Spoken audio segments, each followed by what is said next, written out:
love me so much more than I could ever know. Your love is deeper than this world will ever show. And all of life's beauty shines around this moment now. The sky and the cliffs, they seem to change my life somehow. And I will never be the same, will never be the same. Whoa, I will never be the same, never be the same ever again. Well, here I am waiting, Lord, my life is just for you. Please unfold all the plans that you would have me do. And if all the world's just a breath and nothing's here to stay, and all of the love we feel will save us anyway. And I will never be the same, will never be the same. Whoa, I will never be the same, will never be the same ever again.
God's will is simple. The most wretched man in hell will not be Adolf Hitler. The most wretched man in hell, or woman, will not be one like Joe Stalin or some of these more modern devils. The most wretched person in hell will be a former Seventh-day Adventist.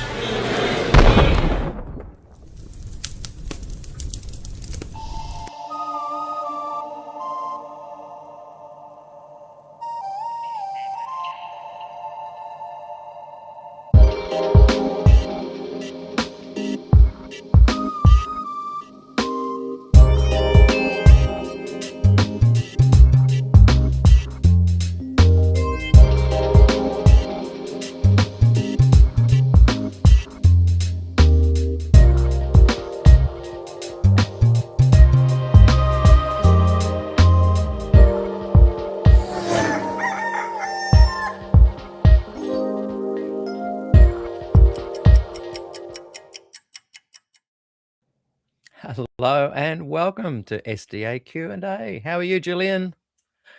I'm like a headless chicken. I've been running around because I thought the time was the same. So I suddenly found out that I was on. Queensland and New South Wales, different time zone. It's good to have you back. Nice to be here. I love the title, Gillie Spills More Beans on Glacier View. Well, when I worked in Texas, they used to call me Gillie Beanz, the hormone queen. It's felt like Heinz 57 beans, Beanz. With the Z. And I can see you've been working hard. And can I just also say how glad I am to have received the latest in this incredible series. You've got a lot of them behind you there. This is volume 12, The Glacier View Legacy. Look at that. So they start here and they end here with the one you've got. Yeah. So there's 12 of them and they're 16.25 inches wide. And then I've got a couple of other things here that I wanted to show you. Yes. Which you've seen before, Bye Bye and Hear Why. That's a very important book about early heretics and why they left or didn't leave. That book there, hold it up close for us. I highly recommend people go and grab that book. Oh, hang on, let me just mirror image thing here. So there we go. That book is incredible because it reveals the struggle, the questioning going on well before, like up to 90 plus years ago. That lady, what's her name again? Monica Valas. Monica Valas. Incredible. Amazing woman in the 1920s and 30s. Yeah. That's a great story, which hasn't been really told before. No, I highly recommend that book. And here's volume 12 and all of the ones in between. Such an incredible legacy. And then I've done this one. I've done 22 books in exactly 4 years. Incredible. So this one is one that David Thiel sent me, the old version. I've already sent it back. I just knocked that out in a very short time. This is really Des's position early on in the 1960s. So it's got a number of ministry articles, which if you go onto the ministry website, it will tell you they have unpublished them. They do not want to publish the works of this person, even though they support the old position. So, interesting. You can go in and get the whole PDF, but you've got to know where the articles are, and then you'll get Des's article. But if you go on to get Des's articles, you can't. They've stopped publishing him. So he's written a piece at the front about, well, it's really about criticisms of the sanctuary doctrine. So this is me being an equal opportunity historian. This is Des as he was before the forum meeting in the, the early days. And how much did he change between then and the forum meeting? Well, remember that Bob Brinsmead in 1978, it looks like it was February, visited both Heppenstall at Carmel. And Heppenstall, Bob Brinsmead has read all my books, and he said that the big surprise to him was Heppenstall's reaction at Glacier View. We're going to talk about Heppenstall probably today. And Heppenstall was questioning the investigative judgment, and Bob told him the background of it, how it came into the church, etc., and said to him, "You're retired, why don't you try and deal with it with the church?" But he didn't want to do it. And then the same visit to America, Bob Brinsmead came to visit the faculty at PUC, and probably that's when he spoke to Des. And Des didn't remember this. I've got a vague memory of it, but he asked Des the same question: why don't you deal with the investigative judgment? And Des said, "Look, I've got enough problems as it is." Yeah. And at the same time, well, so Bob Brinsmead went back to Australia and wrote his book 1844 Re-Examined, and that was published June 1979. So that's a few months before the forum. Now, Des would say that to Bob. Can't deal with it. But then because Bob wrote about it, Des felt it had to be answered. But Des didn't instigate the forum meeting. Wayne Judd and Adrian Zukowski asked him to do the meeting to answer Bob Brinsmead. Right. And first of all, he said he didn't think he should do it. And then he said he would. And just to clarify for those who may just be beginning to understand and look at this whole Glacier View, Des Ford, the discussions and challenging of the traditional view of the investigative judgment. When you mention the word forum, of course, you're talking about the October 27, 1979 Spectrum Forum gathering, where Des spoke for an hour, quite fast. There's about 2 hours worth of content there. And that particular moment in time, captured on tape, was sent around the world, and really Des then became the lightning rod for all the criticisms and all the positive stuff as well. And that then led to Glacier View, which was a more formal, supposed look at his material. But that's just to give it a bit of a setting for those who may not know what you mean by forum meeting. Right. Now, one thing that's important in there is, I told you, Des did all he could to defend the sanctuary, because he was told, as you know, A.F.J. Kranz, who a lot of people would know, was a teacher at Avondale from about 1930 to 1955, so 25 years, very highly regarded. And then he went to Longbourn about the time he was retiring. And he comes into the picture because he's in New Zealand. He's arrived the year before 6 people got fired over the investigative judgment, the main person being R.A. Grieve, and we've talked about that before. So Des writes 2 letters, one in 1956, because he was on the committee that fired Grieve and very uncomfortable about it. So he wrote to Des, and then he wrote to him again in 1958. And those 2 letters are very important. He doesn't mention Grieve in there, but that's what has triggered it, because he sees Des in real danger. Now, I've talked about this, you know, I can go all over the place. Anyway, Kranz was back at the seminary, which was in Washington, D.C., Emmanuel College, in 1947 and 48, doing his graduate degree.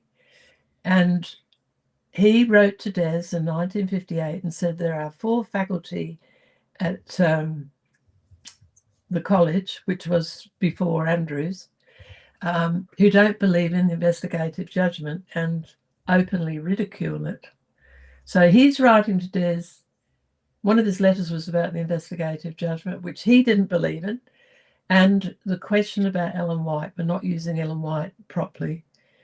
So those 2 letters, that's the background to them, which I didn't know about Grieve when I first put those in volume 2. They're some of the letters that I've got in the history. So Des is aware of this history. He goes over to Andrews in 1958 and 59, and he does, while he's there, he does his master's in 6 months, and then he goes to, well, didn't plan to do a PhD, but Heppenstall, who was his professor, wrote to the Australasian Division and said, this boy needs to do a PhD. So they let him start it, and he actually finished it in 18 months. So in his 2 years away, he does a master's and a PhD.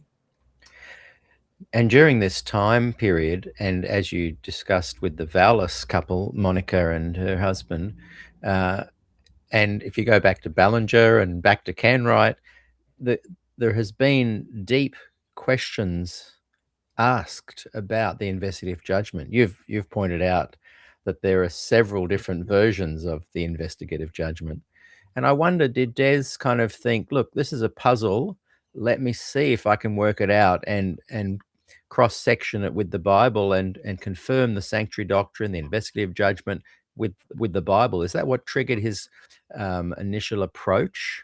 So he goes to Andrews. He finds it, as Crans has told him, a man called, I think it's Ronald Lowsby. He was a British teacher who taught Greek. He openly ridiculed the investigative judgment. And Earl Hilgert, who was a very, very fine scholar. He was very careful. But Des wrote a paper on the year day principle, and Hilgert took it apart. And Des said to me he was a very fine scholar.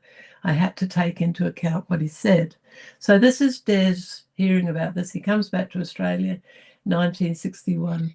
He's travelling with David Sibley, who was Trans-Tasman president at one stage, but possibly the New South Wales president at the time. They went somewhere overnight, and he tells Sibley his problems and said, what am I going to do? Now, he's not fully convinced at this point. He's not living a lie for many years. And Sibley said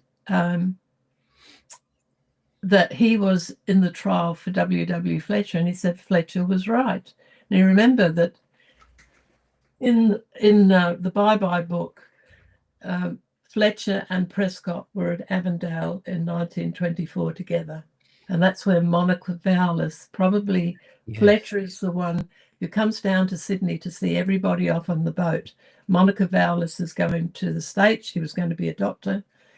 And there's a whole boatload of Anglers then. And somebody spoke to her mother and she heard it. And the person, I think at that point, W. Fletcher was still in the church. He left in 1929, and this was 1927 when she went off to America. So everywhere she went, she asked questions, and she found that she talked to Leroy Froome, Willie White, Ellen White's son. She was at PUC for about a year doing pre-med. She went down to St. Helena, went to the archives. Then she goes to Loma Linda, and I think her mother gets sick, and so she decides to come back. She goes to Walla Walla. Everywhere she goes, she asks, in her case, this is about Ellen White and why, if she wrote Great Controversy, did it have to keep being edited? This was a big question. If it comes down funneled from heaven, she's got a very fundamentalist view, which is common in the church. Why does it have to be edited? So she comes back to Avondale. She was at college with Grieve and Sibley in 1924. And she was a stand-up student. I didn't intend to talk about this, but it gives you a bit of a background. It fills it in, yeah. Yeah. So she goes back, and Crans is there. Now, almost certainly she taught to Crans because she taught to everybody. And then at the end of the first year, she's teaching English. Her family decide to go back to New Zealand, to New Plymouth, where I came into the church, because I didn't know her, but I knew her sister, Elsie Ching. And when she gets back there, there's a new minister in town. He's come from a non-Adventist background, but he believed in the Sabbath. When he returned from overseas, and I don't know much about that history, he's invited to preach, and then he's invited to come into the ministry. So he joins the ministry. After 6 months, they marry. And Monica is the driving force. She wants him to buy all the books and investigate these issues. So they both wrote on it, and they both decided they couldn't stay in the church because of it. Now, in finding all this stuff, which originally came from an interchange doing another volume where I was talking to Harry Ballas and also talking to Mary Trim, John Trim's wife, who had a broken leg. So I kept calling her to see that she was all right. And she told me about this relative who was related to John Trim. She was his step-aunt, the same mother but different husbands. So I went looking, and on Google I found that Dale Ratzlaff's site had an article by M. Valas and R.T. Valas. And of course, most people wouldn't have looked at it because they don't know who these people are. So then I went and found the background history. And I found his grandson. I've written to him, but he's just too busy. He's never got back to me, just to finish off some of the bibliography. But I found a lot about it and put it in the book, so that now they are, nobody had heard of these people. Anyway, Valas wrote an article about problems he had in Daniel, the investigative judgment, and Ellen White. And the content is excellent. See? And then R.A. Grieve, I found an original paper by him through reading the bibliography of Gilbert's book on Heppenstall, which, well, it was in an article. So here's the book about Heppenstall by Gilbert. I got an early copy. This won't be here because it's just come out, hasn't it? Yes, it is a good read, but there's some problems, and I'm not happy with what he said about Des. There's some epithets, mainly said by Heppenstall. So we might get on that today. Yes, please. Now, George Knight edited the book, and it was dedicated to him, and it's as though they both wrote it, in my opinion. Yeah. So anyway, we can talk about that later. But in the article, sort of like the pre-publication article published at the end of 2024 in Spectrum, he came up when I was looking for Grieve. This article came up. So I went looking, and I thought, wonder what he's got in the footnotes. And I found an article that Grieve wrote about the 4 people that got put out, him and 3 others, but there are actually 6 the same year in New Zealand. So I've told all that story, what was behind it. And the reason I was in contact with Harry Ballas about something else, and he had all the North New South Wales Conference notes for decades. So I actually got the notes for this year where these men were actually put out. And a lot of it was sort of really cruel. So, I get stuff come, I think, providentially from all over the place. And it all sort of makes the story. So, okay. Where did I get to? Well, I was talking about this book. Yeah. Well, what you're doing is filling in this incredible prehistory, and that people were asking these questions. Can I just say one thing? When there was that famous, was it Ray Cottrell had contacted one of the presidents in the late 50s and said, look, we're finding that we can't actually prove the investigative judgment doctrine of the Bible alone. And that particular president said, hey, why don't you write to your scholars and academic friends? And he wrote, I think, 20, 30 messages, like not emails, but mail, and got about 27 replies, and all said that they couldn't. And so he said this to the president. The president said, why don't you have a committee? The committee gathered for 5 or 6 years occasionally. And at the end of it, they kept no minutes, because they said apparently there's not minutes, but there are documentations of people's memories from what went down. And they all say we could not draw a conclusion. We could not find support of the investigative judgment from the Bible alone. And it seems to me that the people like Des, Heppenstall in a way, Monica Valas, all of these guys, Grieve, they all questioned the investigative judgment, and no answers were coming. And it seems to me that those who are the more progressive Adventists then thought, well, look, if we just put it in our back pocket and don't talk much about it, it'll disappear. Des is then challenged to kind of do the Glacier View talk, and it all comes to a head. But as we've chatted about before, that was really a kangaroo court for Neil Wilson and Pearson to draw a line in the sand, and they wanted it to end after that. So not just be put in the back pocket, but to be dealt with.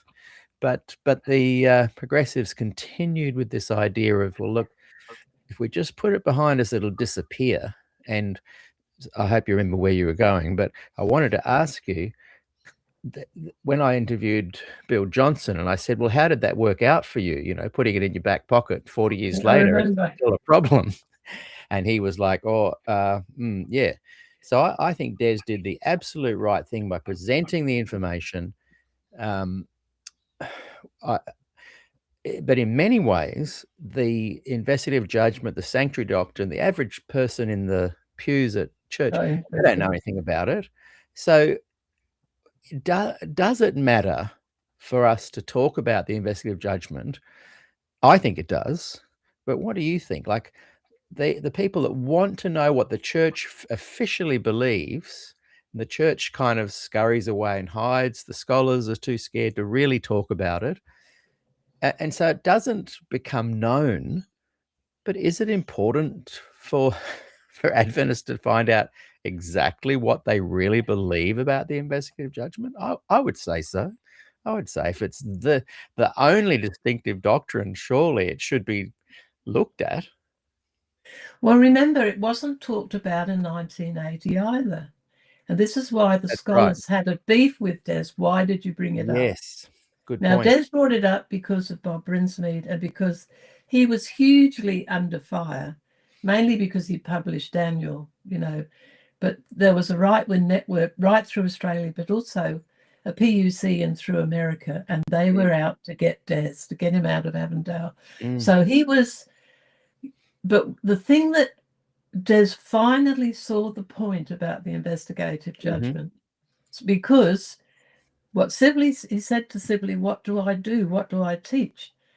And Sibley, who didn't believe in the investigative judgment either, was pretty clear, said, teach the ministers the problems and give them the best answers you can.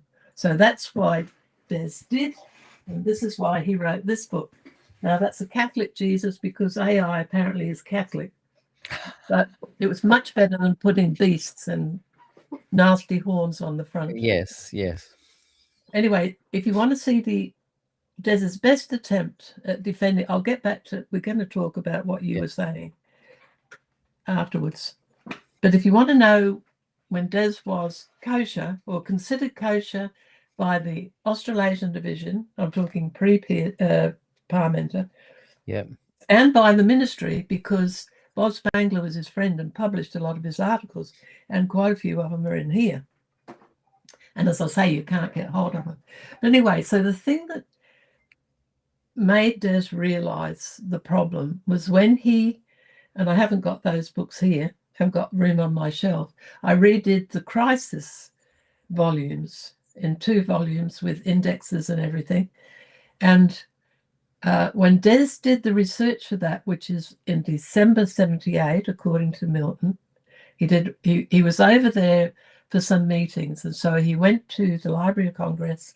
He got a car to go into the stacks and he handled everything on Revelation. This included all the historical books back to 400 AD. And Des could see that this idea of historicism, where you're setting dates, basically looking at the book of Revelation like a newspaper, that through the ages, people had applied it to their own time. And so in 666, it was seen to be Nero. These are the things I remember because he came home and he talked to me and I got the point straight away.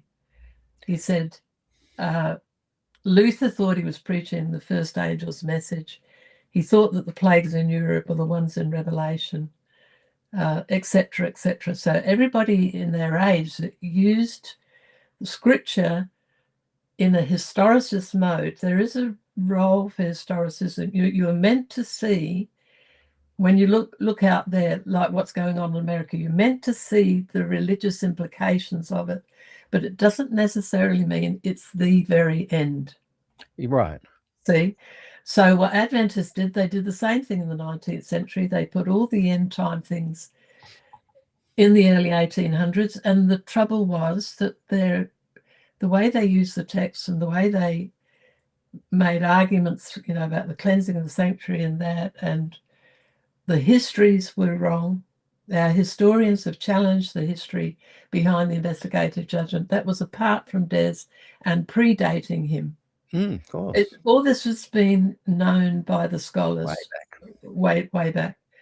So he came home and he got the point of what Adventists had done. And after that, it was just circumstances, the way circumstances went, that Bob got on this. And Des didn't altogether agree with Bob. And so he came up with his version. Yeah. And when he talked about the problems, a lot of people got such a shock. They didn't hear the solutions because Eric Anderson when you replayed that talk recently, he said, if you listen to it now, you wonder what all the fuss was about, because Des was, you know, he wasn't negative, he was very positive, and what was the other thing about it? He was very favourable to Ellen White. He wasn't throwing Ellen White out. Yeah. So it was just a shock to people who didn't know all this history. Yeah. Well, so I think that was the point I was getting to, and now we were going to talk about what. Well, I'll just bring that forward again so you can tell me your thoughts. To me, if the historicist view, it does need to be spoken about, it does need to be established. However, with the Adventist tradition, their original traditional investigative judgment, even if it's in 4 different versions or whatever, the general view of it is a unique doctrine. There's no other doctrine like it in any other denomination. And so what, to me, when people say, like I spoke to a guy on Saturday night, I was doing a gig, and he came up and said, look, I watch the show every week. And he said, but do you think people really care? You know, in my church, you know, the young people, no one even knows about the investigative judgment. And I thought it's interesting that the only distinct doctrine, people are smug saying that no one talks about it anymore. And the very scholars like Bill Johnson and all these guys, Cottrell, and right down the line of, you know, all of the ones that in Reclaiming the Prophet, they pride themselves at putting that complex, irrelevant doctrine in their back pocket. And if we don't talk about it, it'll disappear. But I kind of think, and this is what I'm wanting your thoughts on, if the Adventist claim to have a unique doctrine that is nowhere else spoke of, as soon as you challenge it, unravel it, make it disappear so no one even talks about it anymore, aren't you diminishing the very core reason for being that Adventists came into existence? Do you see what I'm saying? Yeah. Well, let me talk to you about this Gilbert's book, and of course I've got charts on it that I could have spoken from, so I'll do it off the top of my head. I've got the charts here that you sent me, if you want me to pull them on. I think we just talk about it at the moment. Because we can go over the charts later. Just briefly, I'm just going to bring it onto the screen so you can see what it will look like.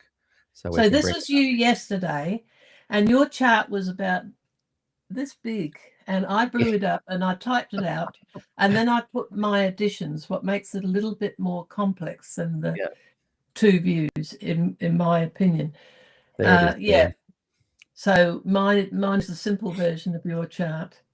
And I'm not saying they're the only groups. I'm just saying there's your main groups. You've got, and I'm just, I guess, and I'm keen to get your thought before we change tack.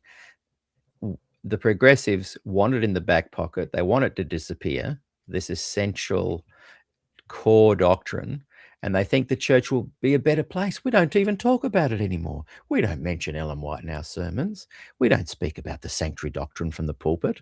And I'm saying, why are they so smug that they've gotten rid of the core, what the traditional Adventists want? Why are they so smug about that? So what they're really doing is watering down the church to have my little green one in the middle, that everyone just becomes a cultural Adventist. Yeah, you do have you've got a good point, but my point is that the progressives are a mixed bunch, and 2 sides of the progressives are against what Des was teaching. They're against justification by faith. Yeah. So they're a divided group. They're very divided. On the same plate. But let me talk about this, what I like about it and what I'm not so happy about. Okay. And what I'm not happy about it, most people wouldn't even pick up. It's because I'm oversensitive. I admit it. Yeah. But I'm sensitive to slurs about Des that denigrate his character. You have every right to be too, and it really annoys me as well. And they get it wrong all the time. And Gilbert has done it in a very subtle way. And I've written on this in volume 10, which is why it comes up fairly early on in the book. Why, can I just ask before, and you've got the book, so we're not going to forget where we're up to.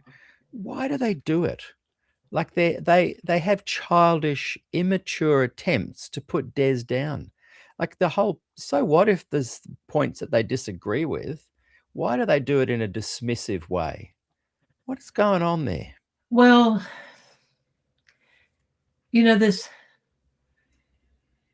probably a sociologist should talk about it, but I mean, there are people even on, who I would say are on Des's sides, who have an amazing loyalty to Ellen White. Right. And I'm sort of, you know, my background and your background are very different because I came from outside. Yeah. I wasn't constantly mixing like you were because of your musical side. I had a minister who was posed questions on doctrine. Man, later in life, he stood up in the Charlie home and said he never believed in investigative judgment. Well, he certainly never taught it to me. And he gave me the most loose, I mean, innocuous view of Ellen White. She was a good Christian lady, and he showed me how she reacted at her husband's funeral in a Christian way. That was it. But this is my point. Like, why diminish the main claim of Adventism, Ellen's prophetic gift and the investigative judgment? Why do they so smugly diminish it?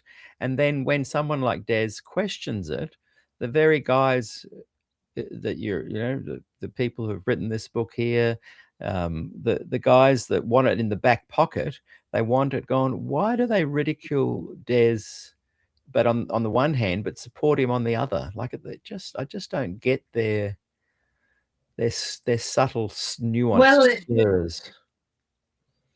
You know, there was Des came from Australia like an outside person, and I remember somebody, Alden Thompson, was saying, "I'm a fifth generation Adventist." And Des was just new off the street. And there's the same sort of Pharisee idea that you can't come in off the street and and, you know, I mean, there'd be all sorts of reasons. I could go through that, but I don't know as it would bless anybody. I mean, even with Gilbert, I don't know whether I sent it, but I just got an email from John Hackwell. Did I send you that? I'm not sure. I haven't read it. I just actually added it to volume 10 in the front, and it's very pertinent to this conversation. But anyway, afterwards, I'll talk to you about it. I don't want to do it publicly. Okay. Because the person is living. Anyway, and, you know, I don't want to be unkind. I was talking to Mary Trim this morning. She called me tigress woman. And I said, well, that's all right. She said, I hope you're not offended. I said, not at all. I said, because Des told a friend of his that I was like living with a pacing tiger. So I said, you've recognized what Des saw in me. Well, look here, just bringing my thing back up on the screen for a moment. The progressive Adventists are varied. They don't like to be categorized. They disagree with each other. That's fine. They're a big tent bunch. But they are, like, I'm in my program yesterday, I forgot to mention Reformation Adventists. That's kind of what I see Des as. He was a Reformation. They wanted change. But what I'm seeing is the progressive Adventists, by putting everything in the back pocket, by not publicly countering where they were, where they want to be, they're turning the church into a cultural system where we just don't want to fight. We don't want the boat rocked. So I guess I'm trying to work out why these progressives and all the different shades and styles and on whatever spectrum they see themselves on, they appear to want to reform the church. But to reform the church, you have to publicly say what you are reforming. Des comes along, and many people have said he is the Luther of Adventism, because he said, this is the situation, these are the problems. To reform it, we need to change this. But the progressives go, oh, well, we want to change it. We're all progressive, but let's not talk about it. Put it in our back pocket and even criticize the very Luther of their church. And instead of bringing about progress and change by not talking about it, by being smug that no one talks about it anymore, by putting it in the back pocket so far and deeply, they're just turning the church into a happy Sabbath. Let's have our nice marble on toast. Let's have our potluck. You know, they're totally doing the opposite of what a true reformative movement should do. I'm not attacking individuals. No. I'm attacking this collective of reformists that do nothing. Look, there were plenty of people who taught the gospel, and I could name them back in the day. I mean, Roger Vince's father was one of them, and you often could hear the gospel. Des heard it when he was coming into the church. So he wasn't the only one preaching the gospel. And after Des got put out, when they got over putting other people out, they stopped wanting to persecute people. So people like Graham Bradford and John Carter, they definitely preached the gospel. But of course, Graham's gone, John has died, and the students are not being taught the gospel like they were. And it's a completely new generation. Whenever I see meetings advertised, I know maybe one person. There's a conference coming up at Loma Linda soon about social justice, which is a Loma Linda thing. And I know Julius Nam, but he's not even a minister or teacher anymore. He's become a lawyer. See, can't work in the denomination. So, well, I presume this is so. I guess you've got people like Milton. Or Milton's thick up to the teeth because nothing has happened. And remember, he's 87. And John Rosier, I mean, I've got hundreds of his stuff, which I've published freely in the books, and I put on Facebook. It comes up in memory. It's wonderful stuff. Yes. He's influential in his church, which is sort of independent. And because the British church, there's so few white people, they daren't kick them all out. Well, and they don't hold Ellen White in the same regard as their American cousins. But my point is that I haven't quite finished. Go. Once, I mean, you've had GC presidents. You had Pearson, who was very right wing, Neil Wilson, who was similar, but I think better than his son was. When Jan Paulson came in, he knew the gospel, but he didn't believe in the investigative judgment because John Rosier was at Newbold. He knew he taught in his classes, but when it came to people being put out over Des, he never stood up for them. So sort of put your hands in your pocket, and observe. And you allow people to be democratic, and it all sounds good, but nothing changes. Anyway, let me I've just got to keep this thread going, and then we're going to the book. But we will get back to it. But no, this is really, really important because it's just hitting me. When these progressives, and you just said, but I do know of people that preach the gospel. The problem is they preach the gospel, but there's no counter argument to what they're speaking against and why they have to preach the gospel.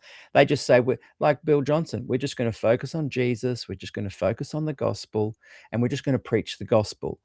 In the Adventist church, they needed a reformation. And so what I'm saying is that if you're going to preach the gospel, you can't just say, good on me, pat on the back. They're not talking about that other stuff anymore because we're preaching the gospel. Adventism's historic claims are so powerful that you have to jettison them, speak against them. And Des did that. He hammered his, the 95 theses or whatever it was in his manuscript, the 900 plus pages, 990 or whatever it was. He put that there. He did the right thing. And everything from there needed to have the Bill Johnsons and all these guys that we're talking about.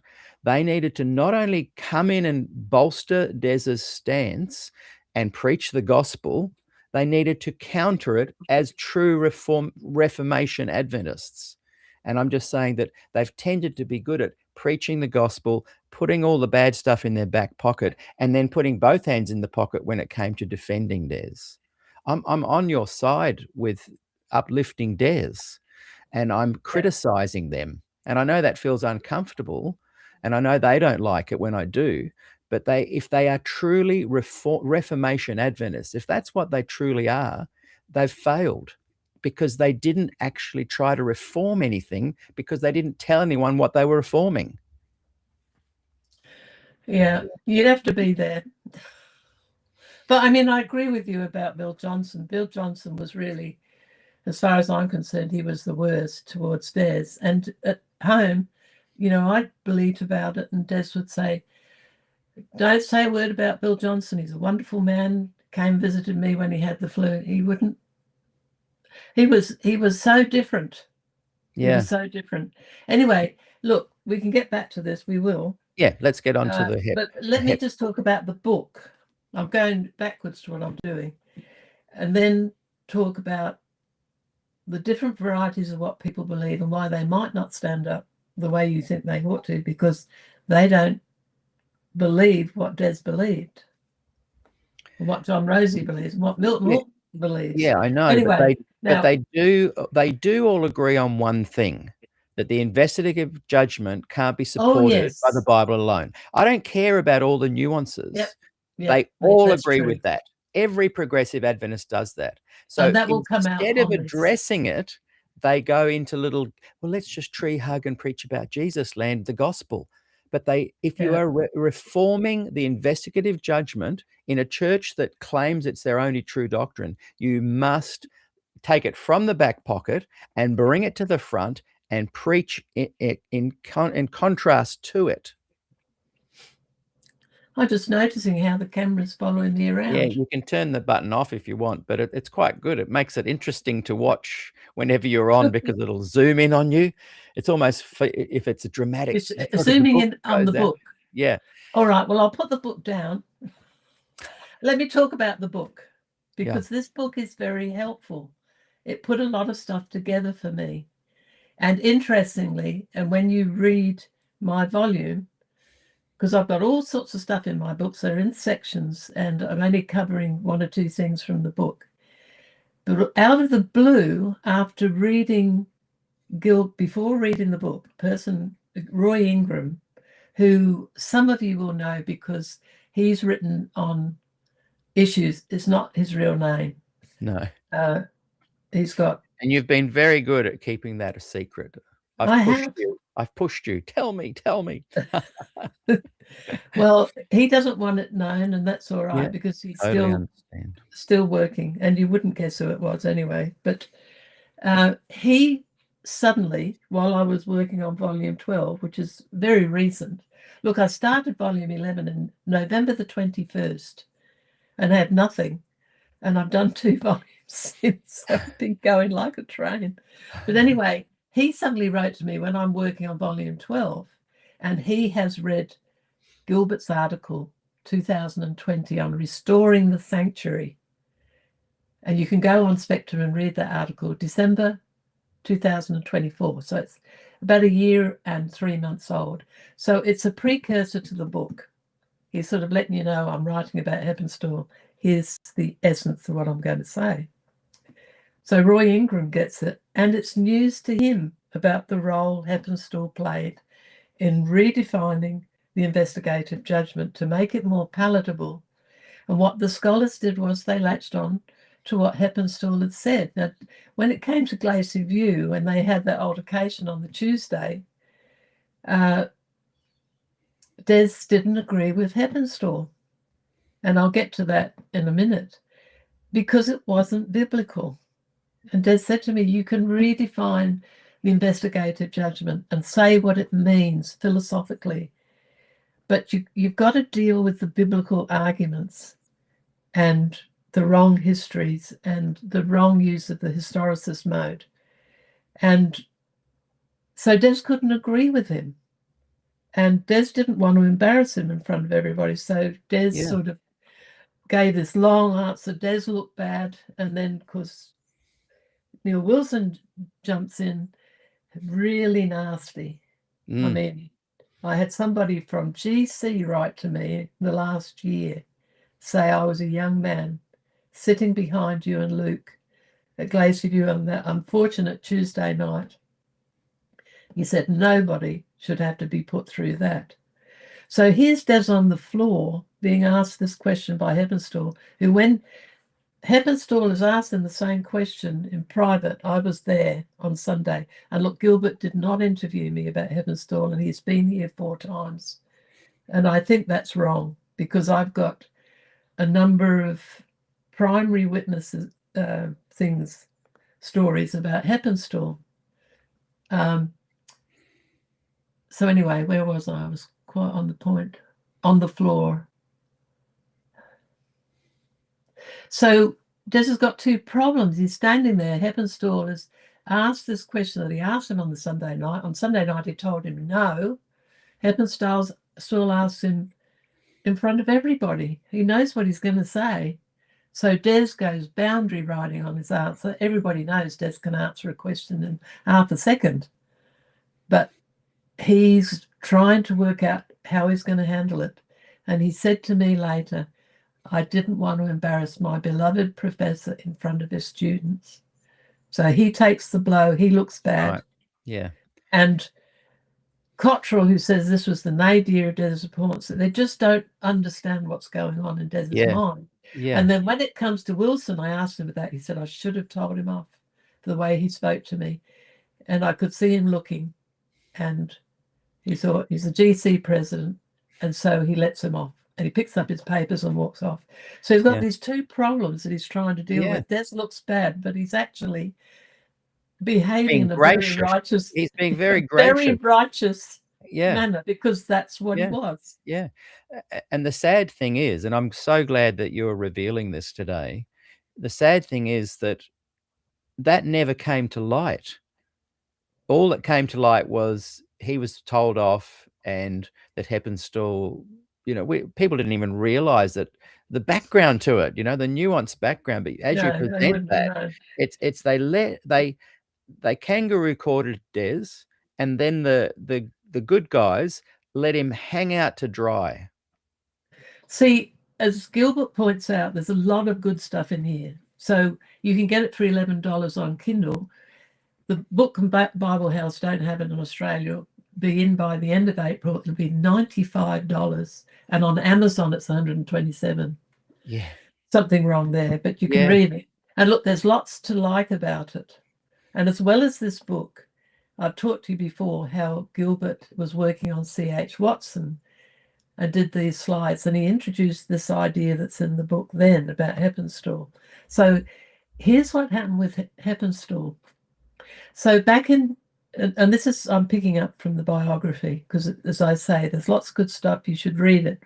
My only objection is at the end, when there's about 5 comments about Des, which are slurs. 3 of them come from Heppenstall, and Heppenstall was basically in a tiff, and he remained in a tiff until he died. Yeah. Anybody who would listen to him, I was standing on the Friday, I was standing about 5 feet from Heppenstall, a Thursday night, because a lot of people left on the Thursday night before they actually had the disciplinary meeting. And Heppenstall's there, he's 90-degree angle to me, and he's talking to whoever will listen to him. There's a crowd of people there. But Des has mental health problems. Now, the reason he's got mental health problems is he disagrees with Heppenstall. Yes. Therefore, he must be mad. Yes. He not only said it to them, he told it to the leadership, because it came up, something I wrote 18 months after Glacier View. It was mentioned in the Friday. Heppenstall thinks you've got mental issues. Yeah. Athol Tolhurst, when he came back to Australia, I've got a transcript in my books of the talk that he and Parmenter took when they came back from Australia. He said he had breakfast with Heppenstall. Heppenstall told him Des has got psychological problems. Yeah. And he publicly said this when he came back. So Heppenstall was lashing out. And when you read Gilbert's, when he talks about him, it's, it's a very thorough, it took him 6 years. He's very honest about when he was in class, a number of his students, and Richard Coffin said, he did an interview sometime, Yeah. But the students listening to Heppenstall at Glacier View couldn't understand why Heppenstall, who hadn't taught, who was against the investigative judgment in class, and I'll explain what that means, because it's fairly complicated. There's several issues in the argumentation of the investigative judgment, and there's one particularly that Heppenstall, Richard Hamill, because you can tell by his writings afterwards, did not believe in. I'll get back to that. But they couldn't understand that he wouldn't support Des. They were greatly surprised. Yeah. But okay, so Heppenstall, here's his story. He's born in England. He goes to Newbold. He ends up in America. And in 1931, he's at Emmanuel College. And his teacher, his lecturer, is W. Prescott. And I see I'm moving around. And W. Prescott, you'll remember, did not believe in investigative judgment. They almost put him out. That's in my Bye-Bye book with Monica Valas, at the same time as Fletcher, because they were at Avondale together in 1924. So they would have talked about this. So Prescott has problems with investigative judgment because of same reasons Des, same reason as Grieve. When you read Grieve's arguments, it's brilliant. He should have been GC president. He was a businessman. Yeah. He built churches. He built the campground in Queensland. He was erudite, but he got very bitter, unfortunately. But you can understand it. You can understand why Walter Ray, the way he got treated. Yeah. Des was somehow God lifted him above it. Des never went through that. But anyway, so, okay, just give me a minute to go back to what I'm thinking about. So at Glacier View, all Heppenstall students, and he was hugely influential. Many people have been his students, Fritz Guy and so on. They couldn't understand that he wouldn't support Des. And another thing that Gilbert brings out is that his students often complained to the schools because they couldn't follow him. He was not a logical thinker. He was an inspirational thinker. So keep that in mind as a sort of a flaw. Anyway, so he's in class with W. Prescott, and he also hears him speak in 1933. Now, at this time, the CBs in the church, I can't think of the name of the person, they really want to put Prescott out. But because he's so venerated in the educational field, and he's very old, I think he's in his 80s, they let him stay in. But in the Bye-Bye book, I've got his book. It's also in my other book somewhere.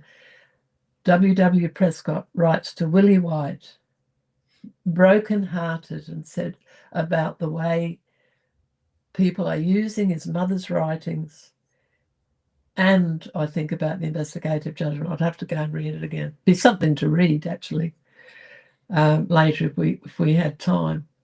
So he's against the what I call the foundational argument of the investigative judgment, that the sin of the saints going into the sanctuary defiles it and it needs cleansing. So W. Prescott gets rid of that argument, and Heppenstall agrees. And so did Bill Johnson, and so did Hamill. They were all convinced on that. Well, really, if you take that argument out of the investigative judgment as it's taught in great controversy, Ellen White believed this all her life.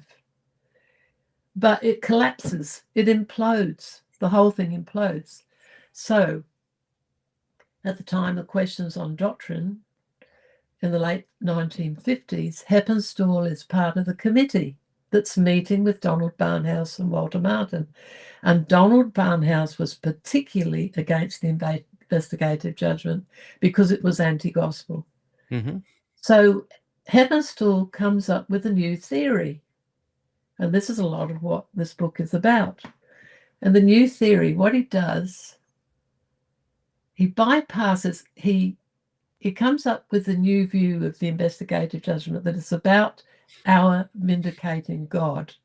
Yeah. Now I'm giving you this short form, and I'm not a theologian, but you'll get the point.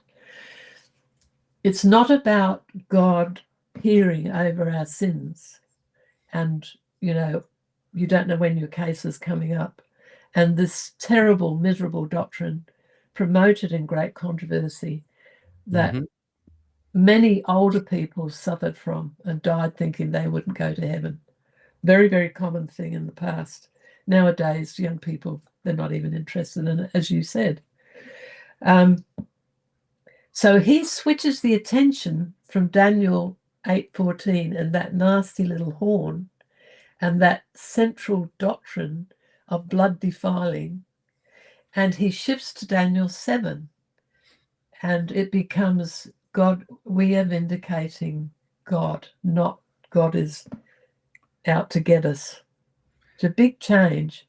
Now, very flawed, but it's a big change. Well, he writes a paper up, he shares it with everybody, shares it with Figure, who was quite an intellectual, the GC president, who told the questions on doctrine men, take the truth, follow the truth wherever it takes you. The only GC president who ever did it was a good man.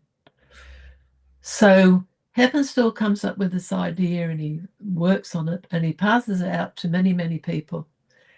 And people accept it. And David Thiel was here the other week and he said to me, it was much better than the version we had before. Yeah. But anytime you're going to vindicate God and it's a human role in the part of that, it becomes legalistic.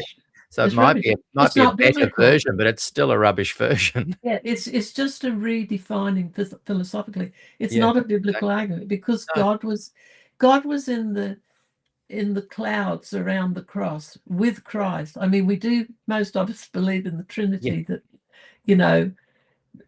he's not separate watching his son be, he's not some vindictive being. Well, you've just revealed why Heppenstall wouldn't stand up for Des, because Heppenstall is trying to make a square peg fit in a round hole, and he knew Des wasn't. And so he reminds me of Alden Thompson, who said, oh, no, I can biblically prove the investigative judgment and sanctuary by the Bible alone. He said that on my show. And you can't. You can't prove Heppenstall's view. However, Gilbert seems to take the position that, in his slides where he talked about this, he had a photograph, I put it up one time before, with 7 arrows pointing at, this is 1956, this is before Des went there, that shows 7 people who were teaching Andrews who did not believe in the investigative judgment. See, this is the shocker. People don't know this. Either that or they had big questions, said it's from Ellen White, it's not biblical, and so on. Yeah. And one of them was Heppenstall. And so he points at Heppenstall. He said Heppenstall nuanced the doctrine. He turned it on its head. Interesting. Yeah. And he progressed it. Now, this is a position he takes, that Heppenstall is right and Des is wrong. Okay, that's so good. Nailed it. Need to put a circle so this is why you need to read it. Now, Roy Ingram read this. He's an expert on this period, I can tell you. He knows a lot. He got the point, and he wrote an article on it for me based on Gilbert's article. So that's in volume 12. That's one thing that's in there. And look, these things happen to me when I'm writing. People send me stuff out of the blue. As I say, John Atwell just sent me a major point. They hear that I'm doing something and they contact me. See, it's progress, but it's not progress towards the truth. It's progress towards another more nuanced, clever, tricky, dicky way of presenting it. It is still unbiblical. It still places man right in the frame to somehow be able to vindicate God by his efforts and actions. Now, this is my comment, but Dennis, the people who teach last generation of theology use Heppenstall's argument. Now, Heppenstall was against the Loma Linda scholars, Graham Maxwell, verbally against them, upset if they got prominent attention. And he was against traditional perfectionism, and he'd have been against last generation of theology. But they have all taken up Heppenstall's new theory. Yeah. about vindicating God. So with the last generation theology, the way it comes out is there's going to be a last generation that is going to vindicate God by its acts. And they've got it from Heppenstall. Exactly. Heppenstall would never have approved of it. But he did, by what you're saying about him, his paper that he handed out to everyone, it does sound a bit like he was saying that. Well, exactly. But when it came to it, he wouldn't have agreed. No, But the because thing he is that seems to be the kind of person that just wants to be popular. No, not really. So what I was saying to you was there's this argument, this foundational argument is a traditional view about blood defiling and needing cleansing. Now, the person who wrote the papers on this at Glacier View, and also in 1982, when they had another meeting with Des in order to take away his ordination, call him apostate, and go after his membership, which they went after a membership after 1983. They had meetings. They told us it was to see whether Des could come back in. We had the meetings, and they said, no, he's gone further out than ever. But I've got all the papers. I've got all this in the books. They shared papers with GNU so we've got the church documents, and you can see what they did, starting from spring 1982, going through to spring 1983. They planned to further punish Des. It's quite a story. Quite a story. And this is an incident, I've talked about this, but the church lawyers who told Des, that's Ken Eastman in Australia, who wasn't at Glacier View, and Warren. He's got a nephew who was at Andrews, very traditional, but the GC consul was very much on Des's side at Glacier View, and both of them independently told Des right after Glacier View, you have a case to sue because you didn't get natural justice the way the church put you out. And Des said to me, I will never sue the church. Yeah. Des again. But really, that's the only thing that they understand. So they tried to set things right in 1982. They had, and I've mentioned this before, but you get, what I've done is I've put the whole scenario, it's taken me, I had to learn a lot of this. I didn't know this at the beginning, but I've gradually, in volume 12, I've got an overview at the beginning, talk about Heppenstall and this finding and how there's 4 views of what happened in 1844. And the 4th one is Heppenstall's, but they're all wrong. They're all faith-saving devices because Jesus didn't come in 1844. That was wrong. They said there was a shut door and he was going to come in 1851. Sorry, I said it didn't come in 1844. So the second version was the shut door. Those who don't go with the Adventists are lost forever. Their probation is closed. Jesus is coming in 1851. Didn't happen. They tried to hide that. Ultimately, Ellen White did admit it. But the reason for the rewrites on Great Controversy was because in the original ones, they had the shut door idea. So they took it out because they never told anybody. So then they come up with the investigative judgment and the history of that. I've told that history. I can't think of his name. Somebody comes up with it, and then James White resists it. And then by 1951, they accept it because they're in trouble. They've lost their first 2 reasons for 1844 being special. So they come up with the investigative judgment. It's dire because you're going to, your past sins, justification is for past sins, and then you go on to sanctification. And you're going to go to the judgment, and unless you're perfect, if you going through a traffic light and somebody does the wrong thing and you swear and you get hit and you're dead, well, you're lost. That's the example given. That's number 3, and number 4 is Heppenstall's versions, and I'm sure there's other people have played with it. But there's this other view, and the thing was none of them are biblical, and Des would not go along with it. So then Heppenstall got very emotional. Now, one thing to remember, I used to think that Heppenstall possibly had dementia because his behavior was sort of incomprehensible, a bit like a toddler, upset, and would talk to anybody and upset about Des. And irrational. However, he did later get dementia. He wrote to me a letter in 1983, perfectly lucid. So I thought, well, maybe that's not right. But his son, in Gilbert's biography, died in a dementia ward at 72. So he may not have been thinking completely straight, but he certainly thought that his view was right. So what you have is, you have Herb Douglas read his stuff in the 50s, turned it into last generation theology. So they liked Heppenstall's idea. Heppenstall did not like their ideas. No. The Loma Linda scholars and the other ones who knew that Des essentially was telling the truth. I told you, Bill Johnson came up on the floor. The only time he ever talked to me. He had a lot to say about me. He didn't know me from, a bar of soap, literally. He was pretty unpleasant about me, but he was told it by a parmenter.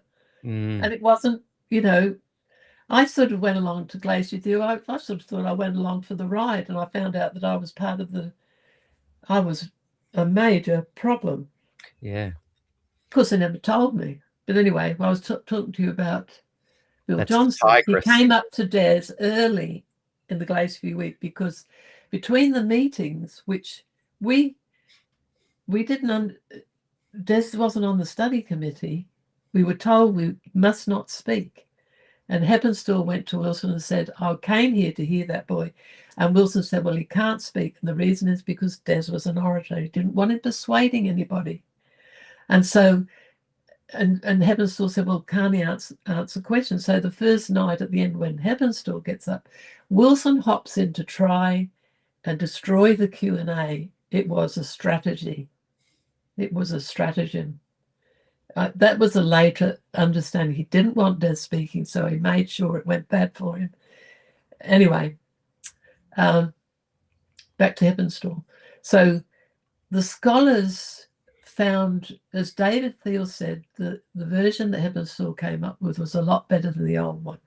So they were able to sort of hop on the ledge and stay in the church, because the leadership also have known there was a problem. Yeah. And so having a nicer, kinder, they actually said, and Niels Eric said this, he was on the DAQ&A committee, and this new article by Warren Trenchard, which talks about the consensus statement, he points out that they never really tried to answer Des's questions in the consensus or in the DAQ&A committee, which went for 10 years, but essentially they were defending the church. But Niels Eric said, they did say we must try and soften the investigative judgment, because they knew it was a problem. Yeah, 100%. So, well, that's what all of them do. That's what all of them have in common. The people that are the so-called progressives is they want to soften the investigative judgment. And they not only want to soften it, but they want it to not even be spoken about. And they're proud when it's not.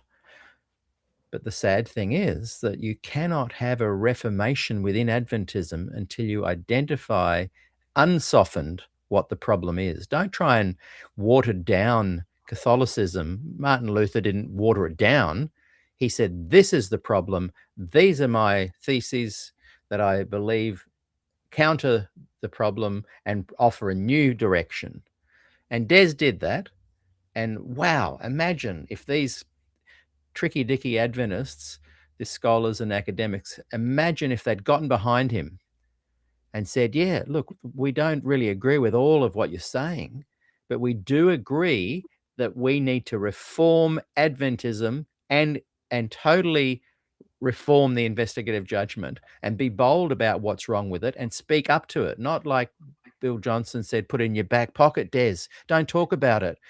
40 years later, Bill Johnson, how did that go for you? How did that work out for you?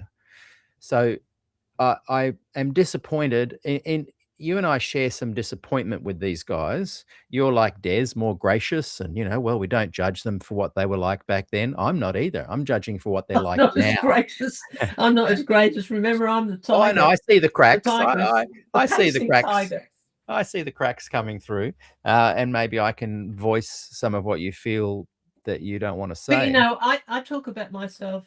We left the church. Well, they went after a membership repeatedly. Yeah. People don't understand this. And in the end, when we came here, Des had an opportunity to work with the Baptists. That church split, which was hilarious. Story of my life. So, but there's a thread here. so we handed in our membership when we came back here, but this is what they'd wanted. And when Arthur Patrick tried to get us back in, you know, I've got 2 letters that Des wrote to Arthur. And he said to him, Arthur, they told me they don't want me. You know, which is terribly sad. Terribly sad. Well, and I Des mean, said, I don't want to go back in because there are evil men at the top. He was Yeah. quite aware of it. It wasn't that he was naive. He knew about it. oh, he knew. But Yeah, he chose to react in an almost just supernatural way. imagine if Des had had the Walter Ray personality, he would have been able to do way more damage to the Adventist Church than Walter Ray ever did, times 10. Can I Well, ask something? Bill said, I think when he talked to you, at least Des didn't split the church. Des never wanted to split the church. Half of the board of GNU wanted Des to start a new church. Yeah. Smuts didn't want to either.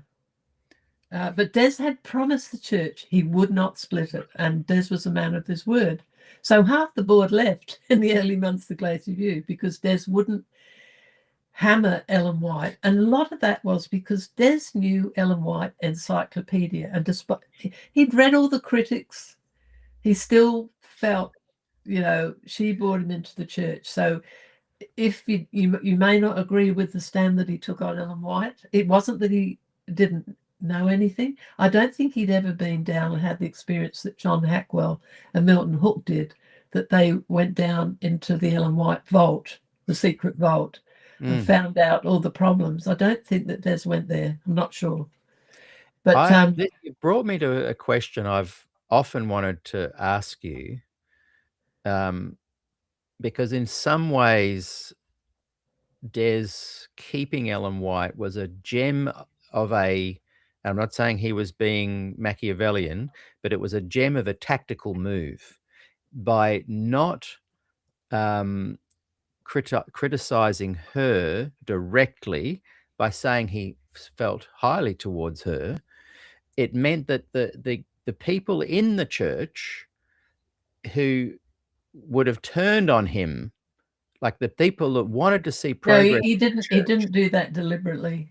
No, he believed it. That's what I'm saying. I'm not saying he did that on purpose, but if you stepped back, you could say, boy, that was a really good thing to do, because it meant that his group of people that were really following the positive things he was saying maintained their desire to stay in the church.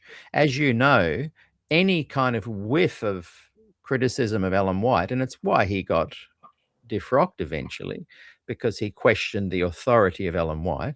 It meant that all the people, like when we did that program in the Church in the Trees, 350, 60 people in the morning, 330, 50 people in the afternoon, absolutely packed.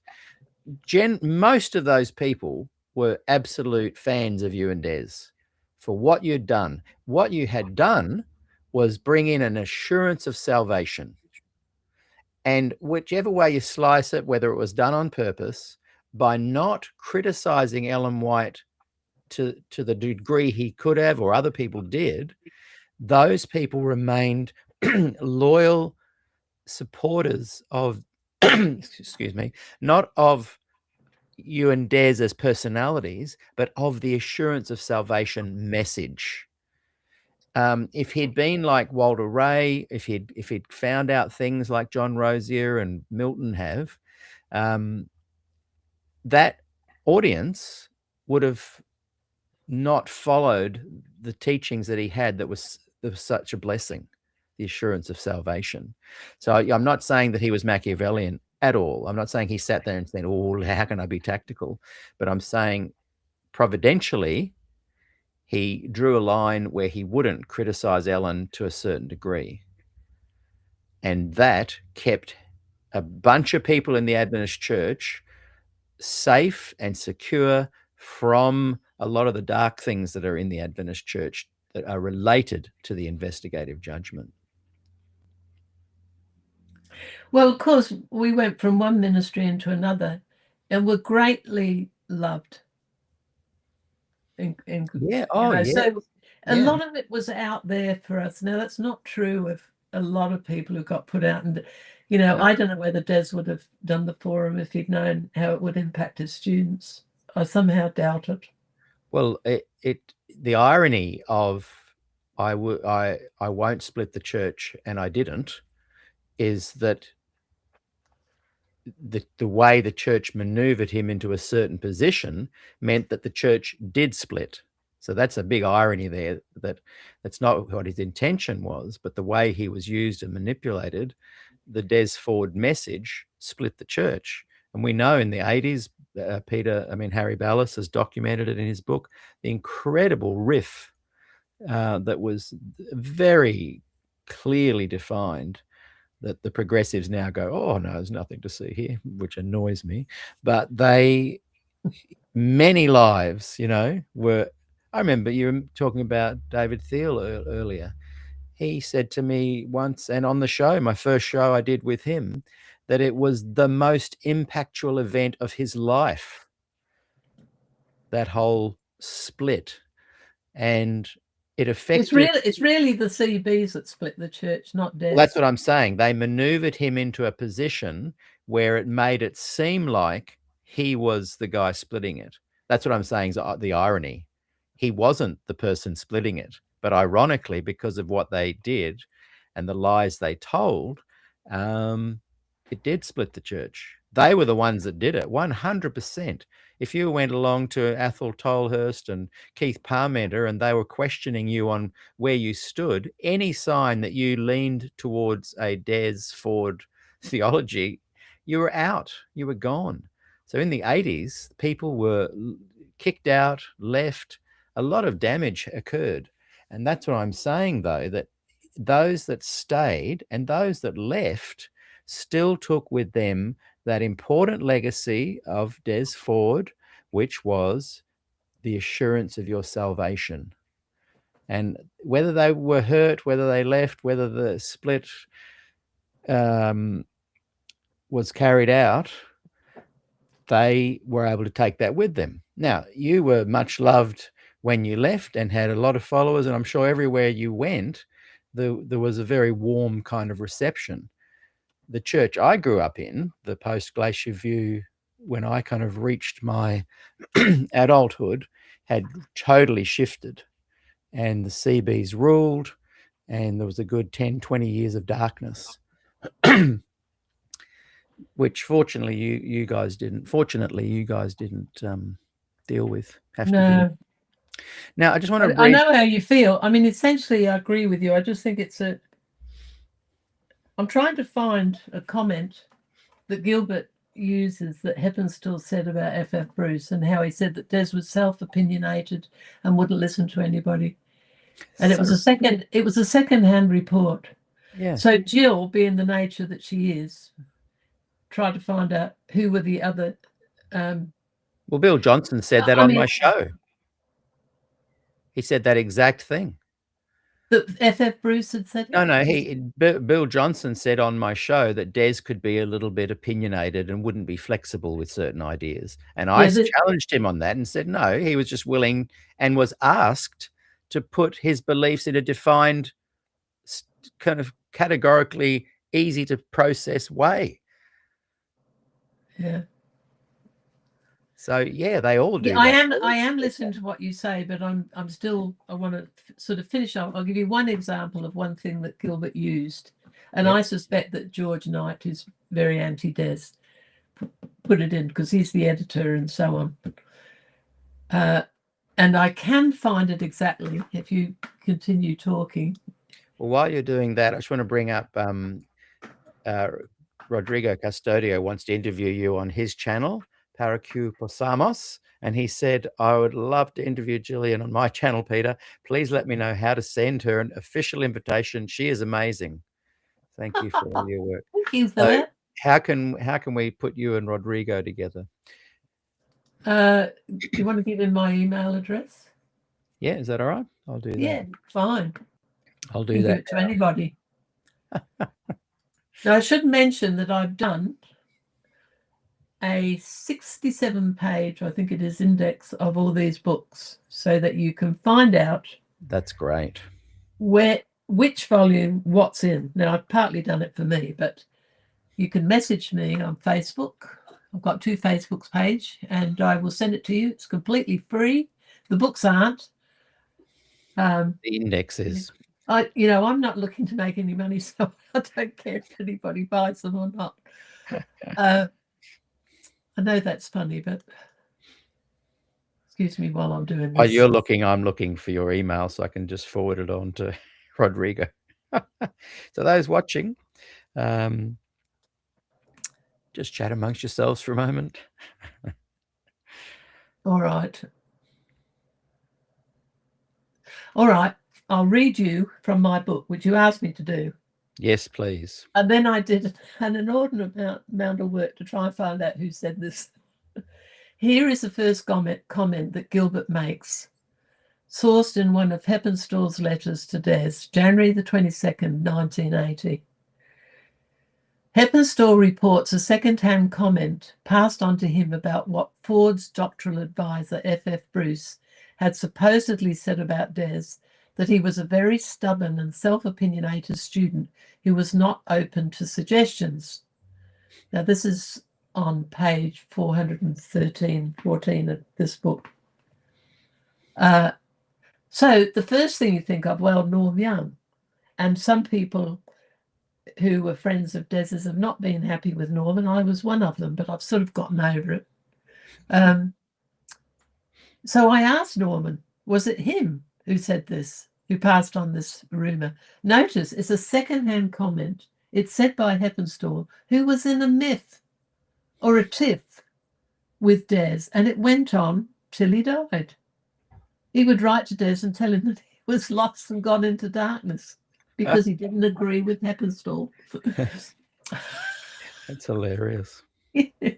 So anyway, I asked him, he said no. He said, I said, no, most Australians reading this comment would first think of Norman as the culprit who passed on the gossip.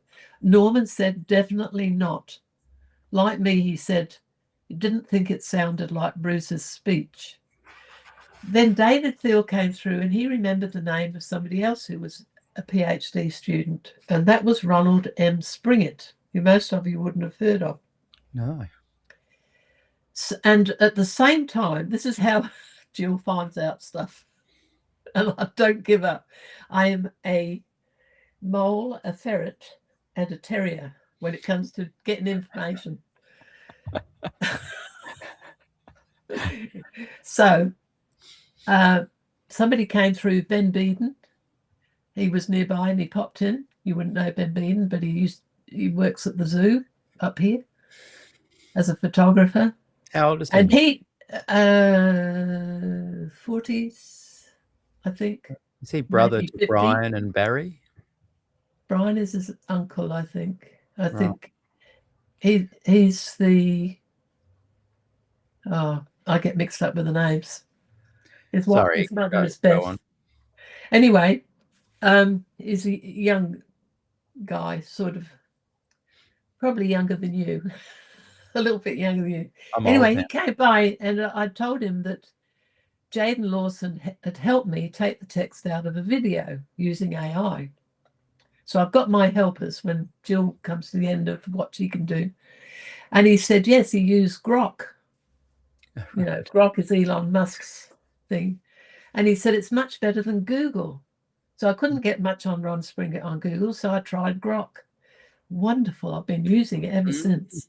And I and Elon Musk are great friends because he's found out I'm the person who runs Des's website and also that I've written all these books. Good. So he said, I'm so glad to meet you. This is AI. Because they want more and more information out of you. So they're nice to you. And at the end he says, good luck in your ventures. You're doing a wonderful job. So funny. Anyway, Wow. Ron Springett. So he was British, went to Newbold, went to Andrews, got married, did his masters, went back to England and worked in the South England. was called to Southern Missionary College. Not sure of the year, but so he's at Southern when the 4 ministers got put out. You remember Jerry Gladstone? You've interviewed Jerry, haven't you? Yes. Yeah. And the president of the college. So Pearson, this was all to do with Glacier View. There was an old lady in the area who signed up for the classes, hid behind screens, taught to all the students, and lost the jobs of 4 or 5 people. This is in 1982, I think. It could be 3, but I think it's 82. So Jerry Gladstone wrote the book Out of Adventism. Yes. So I wrote to Jerry Gladstone. He worked in a church. He moved over and got credentials from the Church of Christ. That's not quite right, but one of the Church of Christ churches. And he wrote back to me, and he worked with Ron Springett for 15 years at Southern Missionary. And the last time he met him was 1999. Now, I won't tell you all the story of Ron Springett. It's quite interesting. But he was there. He went to Manchester with F.F. Bruce for 4 years in 1973, probably to 77. So as Norman leaves, Springett comes in. And so Grock gave me his address. So I got a letter and stamps, and I actually posted it. He got the letter, and believe it or not, he emailed me. He said, not me. He said, Des's name never came up. So it wasn't any of those 3. And the other people, there was somebody Gray who apparently was the student, but not anybody that we know about or can find anything about. So, you know, why put this in? This is a bit of gossip, basically making Des look bad. Yeah. And of course, it's put in because F.F. Bruce was the most well-known evangelical scholar, highly respected. So if he says it, Des must be bad. Yeah. Then there's another comment about Gilbert, where Heppenstall says it, that Duncan Eva, who was a close friend of ours, I called him Uncle Dunk, a gospel man, and he wouldn't have, these men, some of them, like Duncan Eva, knew the gospel very well. They certainly didn't believe in the traditional view of Adventism. You remember Bob Parr sent out a 10-page letter to Eva, and it got around, and because of that, Bob Parr lost his job. All this correspondence is in my books. So Duncan Eva told Heppenstall that he voted for Des to be terminated because of his rigidly inflexible attitude. So there's about 5 of these things that make Des look bad. And so I was saying, when Heppenstall, and Gilbert says this, wasn't even invited to Glacier View, it was because Des asked for him to be there that he was there. And yet Gilbert seems to me, and you'd have to read the book, make up your own mind, to make Heppenstall the hero. He's come up with this new theory, which Gilbert goes along with, and of course George has gone along with, George Knight. And Des looks like some inferior grade blob. It's like, first of all, I said Heppenstall is the white knight and Des is the black knight. But because Ellen White didn't believe in chess, we can't use the knights. So what it is, it's the great controversy between Heppenstall and Des. It almost makes Glacier View a conflict between the two of them. It's just not true. Yeah. It is just not true.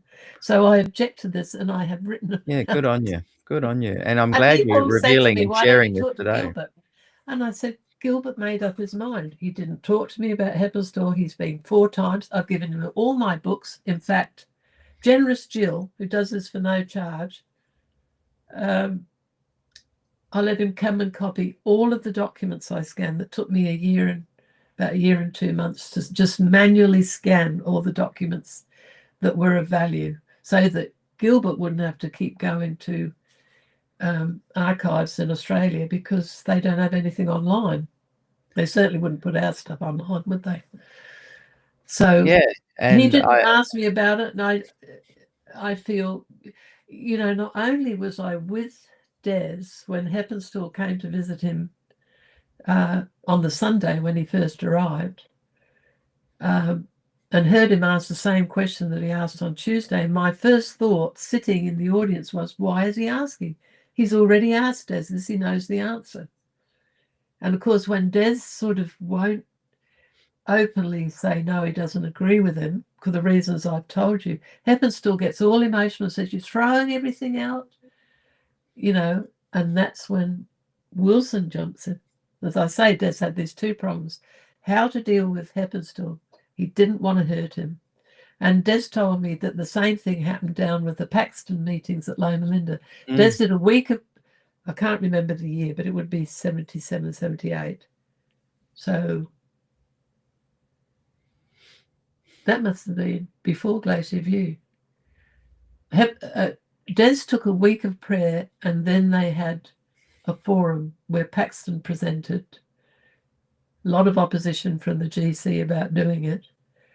And Lou Venden was on the panel, Heppenstall, Paxton, and Des. And I've got the transcript of the talk between Paxton and Heppenstall on righteousness by faith. Heppenstall was never clear on the Pauline technical use of righteousness by faith being justification alone, which was the Lutheran position. And he argues this out with Paxton. And then Des comes in, and he's not criticizing Heppenstall, but his talk is wonderful. And it's all in the transcript, which I've got in one of the books. Yeah, loads of stuff in there. Fascinating. Absolutely And fascinating. we're So you talking- can go in and you can read my books, but you really ought to read the section, because it's all in sections, and there's different sections. you're going to need the free emailed to you if you request from Gillian the contents. What did you call it? Index. Yeah, the index. You're going to need the index. We're talking to Gillian Ford about her latest volume. So the index all sorts itself, of you could the index. Glacier View Legacy, and the index itself is available for free. The books aren't, but the books are available on Amazon. Right. But people can write to you and get your. I might put the email in the chat just now so that we've. And we should mention that Warren Trenchard, the last day or two, has put up an article yes. going back to Glacier View. I want to bring that up. Yep. I'm going to. Oh, hang on, my email's playing up, so I can't do what I wanted to do there. I'll see if I can. Can you? Well, it's actually on my chart. The last page is got the picture of. If you put up the last one I sent, because I added it. This one. It's a 5-page chart, yep, and the 5th page is. Well, let's the have a look. picture that's up on Spectrum. I wanted to just have a quick look at this as well with your revisions. There's my 4 groups: leadership, traditional, cultural, progressive, and you have added traditional, dispensational, gospel, liberal moral influence, agnostic. I just added agnosticism because in the website version of Warren Trenchard's article, Bart Woolworth, who was at Andrews at the time of Glacier View and left, he's become an agnostic because John Hackwell did. So I've put that as another branch of people. Now he's sort of saying, like somebody else says, Des did not go far enough. Now the dispensational Adventists are Dale's group, and the reason I call them that is because when I was about 18 and coming into the church, I took some friends' children to a Sabbath school run by the Plymouth Brethren. And the young man there, when I told him I was thinking of becoming an Adventist, he became riotously unhappy. I couldn't believe. He was a wonderful Christian. I've never met anybody quite like it, but he got so rabidly upset. Yeah. And his view was the dispensational view, which came from Edward Irving, and there's another character from Ireland in the background of it. I think it's in volume 4. I go into what the dispensationalists believe. The reason why Adventists ought to be interested in dispensationalism, it seems to me the church never teaches them about what the eschatology of the Plymouth Brethren was. dispensational. This is the religion of the religious right, and Trump's link with Israel. Ronald Reagan, George Bush, if you've lived in America, you know all about the religious right. The eschatology of the Plymouth Brethren, which is as biblically wrong as the Adventist one, has been much more prominent in American religion because of the Schofield Bible. Anyway, I talk about that, but you never hear it talked about in Adventism. So that you've got people who are following Trump, which I find inane, absolutely inane. And Randy Roberts' church is split over it, people who follow Trump and people who don't. And I think the church has a responsibility to talk to them about different views, particularly this view, because our people get caught up in it. Anyway, I've got off the track. Oh, you put the chart away. No, I'm going to bring it back up. I'm just going to suggest a short break. Often at this point, I like to do a little 5-minute break for people to go and get themselves another hot brew, have a loo break, whatever they want. But I want to come back and talk about the Warren Trenchard article. I want to talk a little bit more about that chart. And I've got one last question to close with that I started asking before but didn't quite get to. So everybody, we're chatting to the amazing Gillian Ford. He's going all around the bush. It's sort of in the manner of Peter. We have wonderfully joyful conversations, disagree, agree. I love it. Always love chatting to you, Gillian. Gillian's books are behind her there, you can see, and all available on Amazon. We will be back, and I'm going to also go to the chat as well and find out what you guys have been talking about. So give us 5 minutes and we will be back. Thanks, Gillian.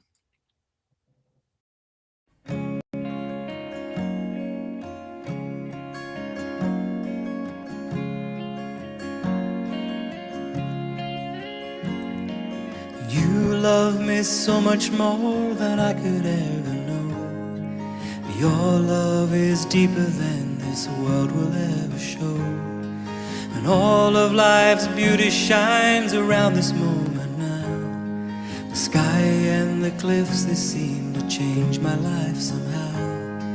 And I will never be the same, will never be the same. Whoa, whoa, whoa, I will never be the same, never be the same ever again.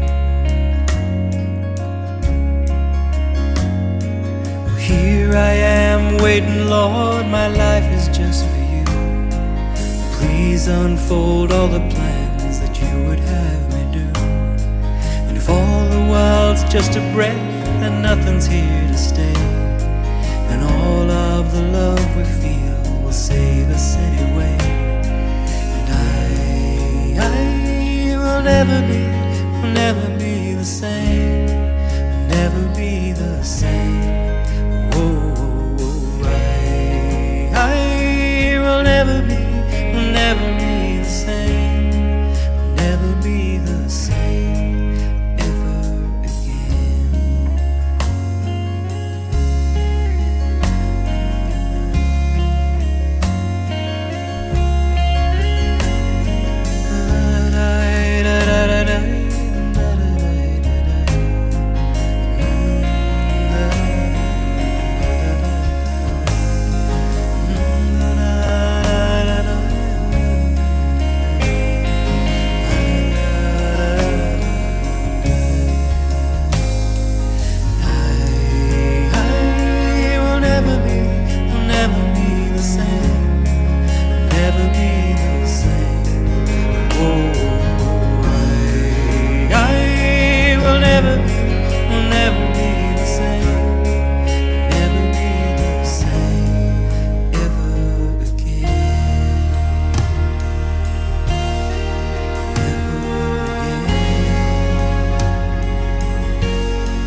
love me so much more than I could ever know.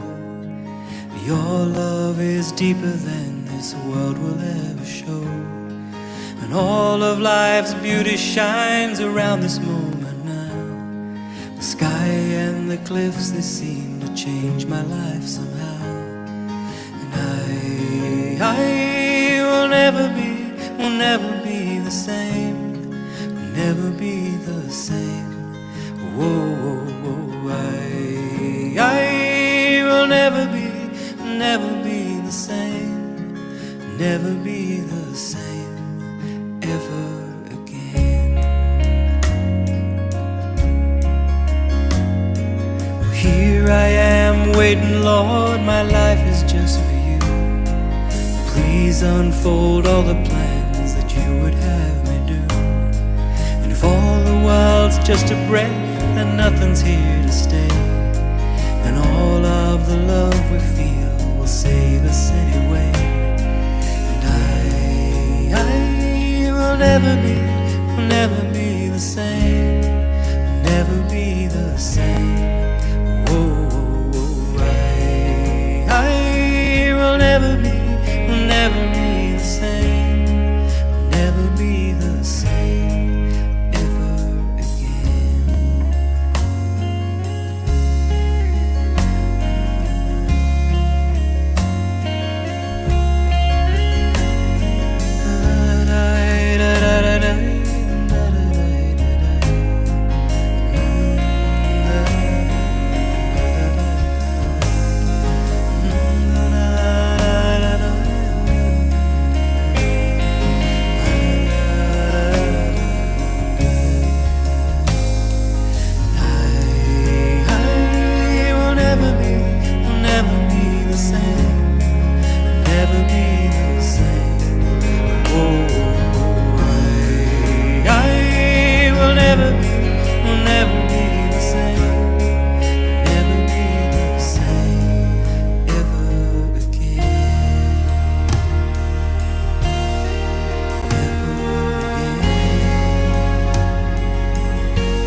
Hello. Oh, yes, we're back.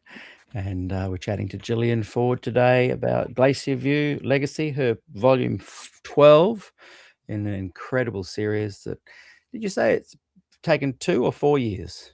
4 years. 4 years to put I out. started in March. I was finishing redoing Milton Hook's book, his biography, and the Daniel book.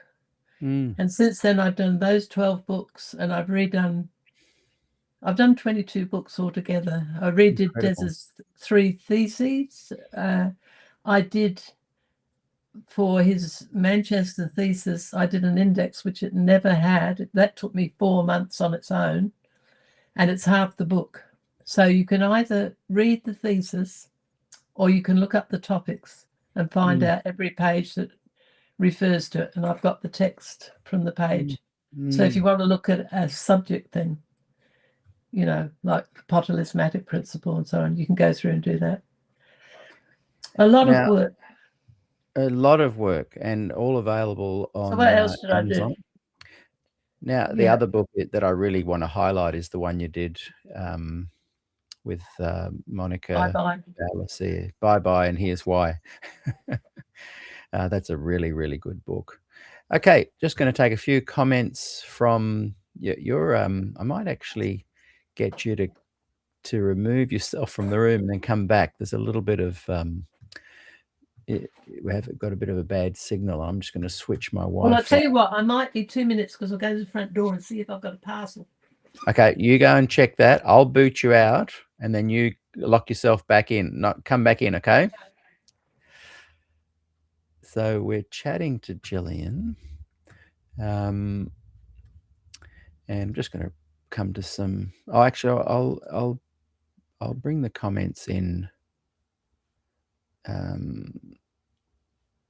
when Gillian comes back. Some good comments going on there in the chat. How are you, everyone? Good to see you all again today.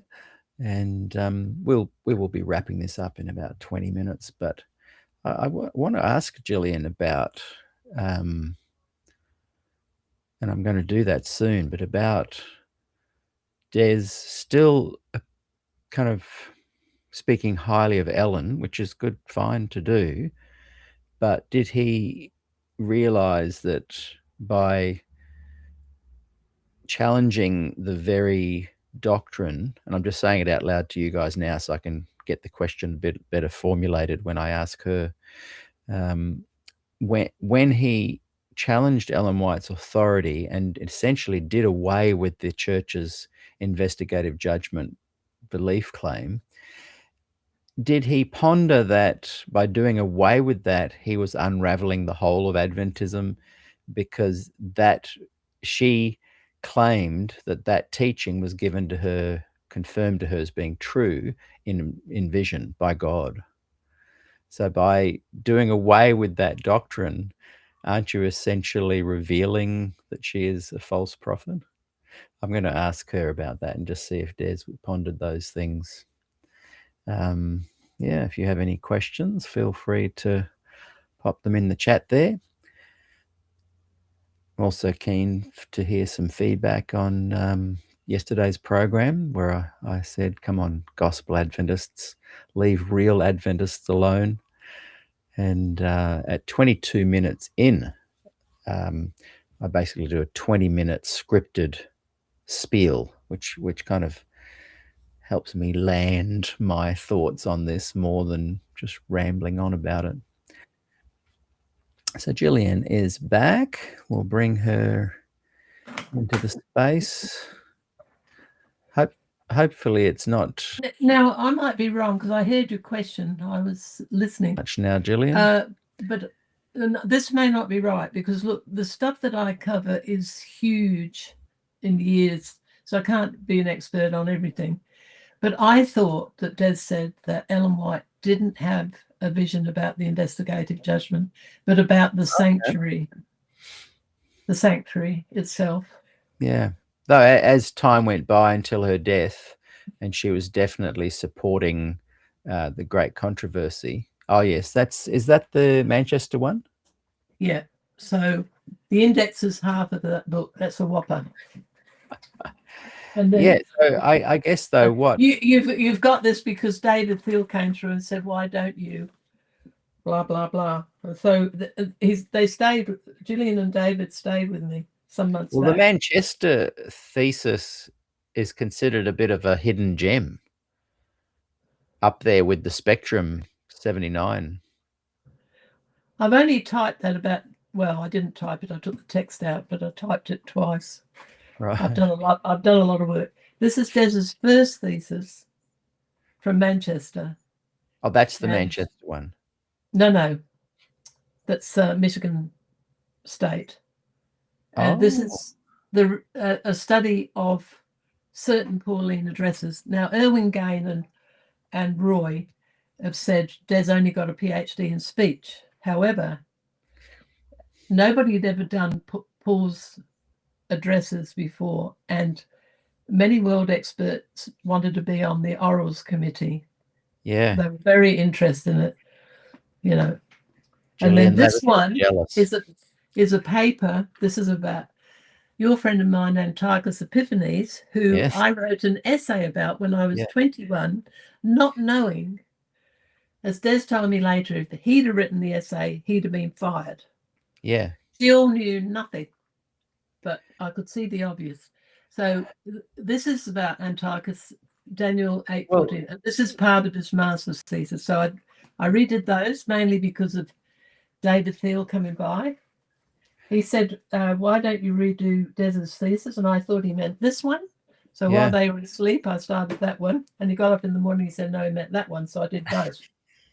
And of course, I've been republishing Des's either new books or... Yeah. So this is the Black Daniel, which we didn't change, except I think in one place I got Milton to write an editorial piece because Des changed something about cutoff in Daniel 9. So, but otherwise it's the original, and that's got an index, and I do those all manually. I don't do them. And this is Crisis. So that one's got a line on it. These have got the lamb, and they've both got indexes. So I've been a busy girl. So with what we were just talking about, I just want to drill down on that a bit more.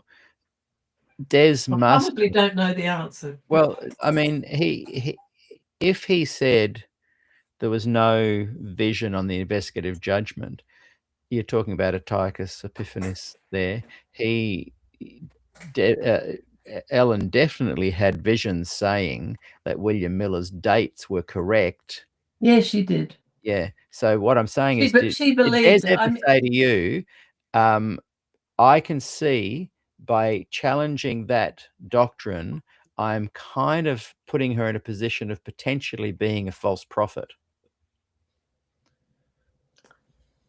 No, but I think there are types of minds where if you've got a fundamentalist mindset and you don't have a literary mind, you take everything very literally. If you have but if you're saying God told me literally. But if you say God told me William Miller's dates were right, something did happen October 22, 1844. It wasn't Christ's he didn't return, have a but problem something with did her. happen. He didn't have a problem with her being wrong, and I think this is it. That the Yeah, liberal. that's what I'm trying to tease out.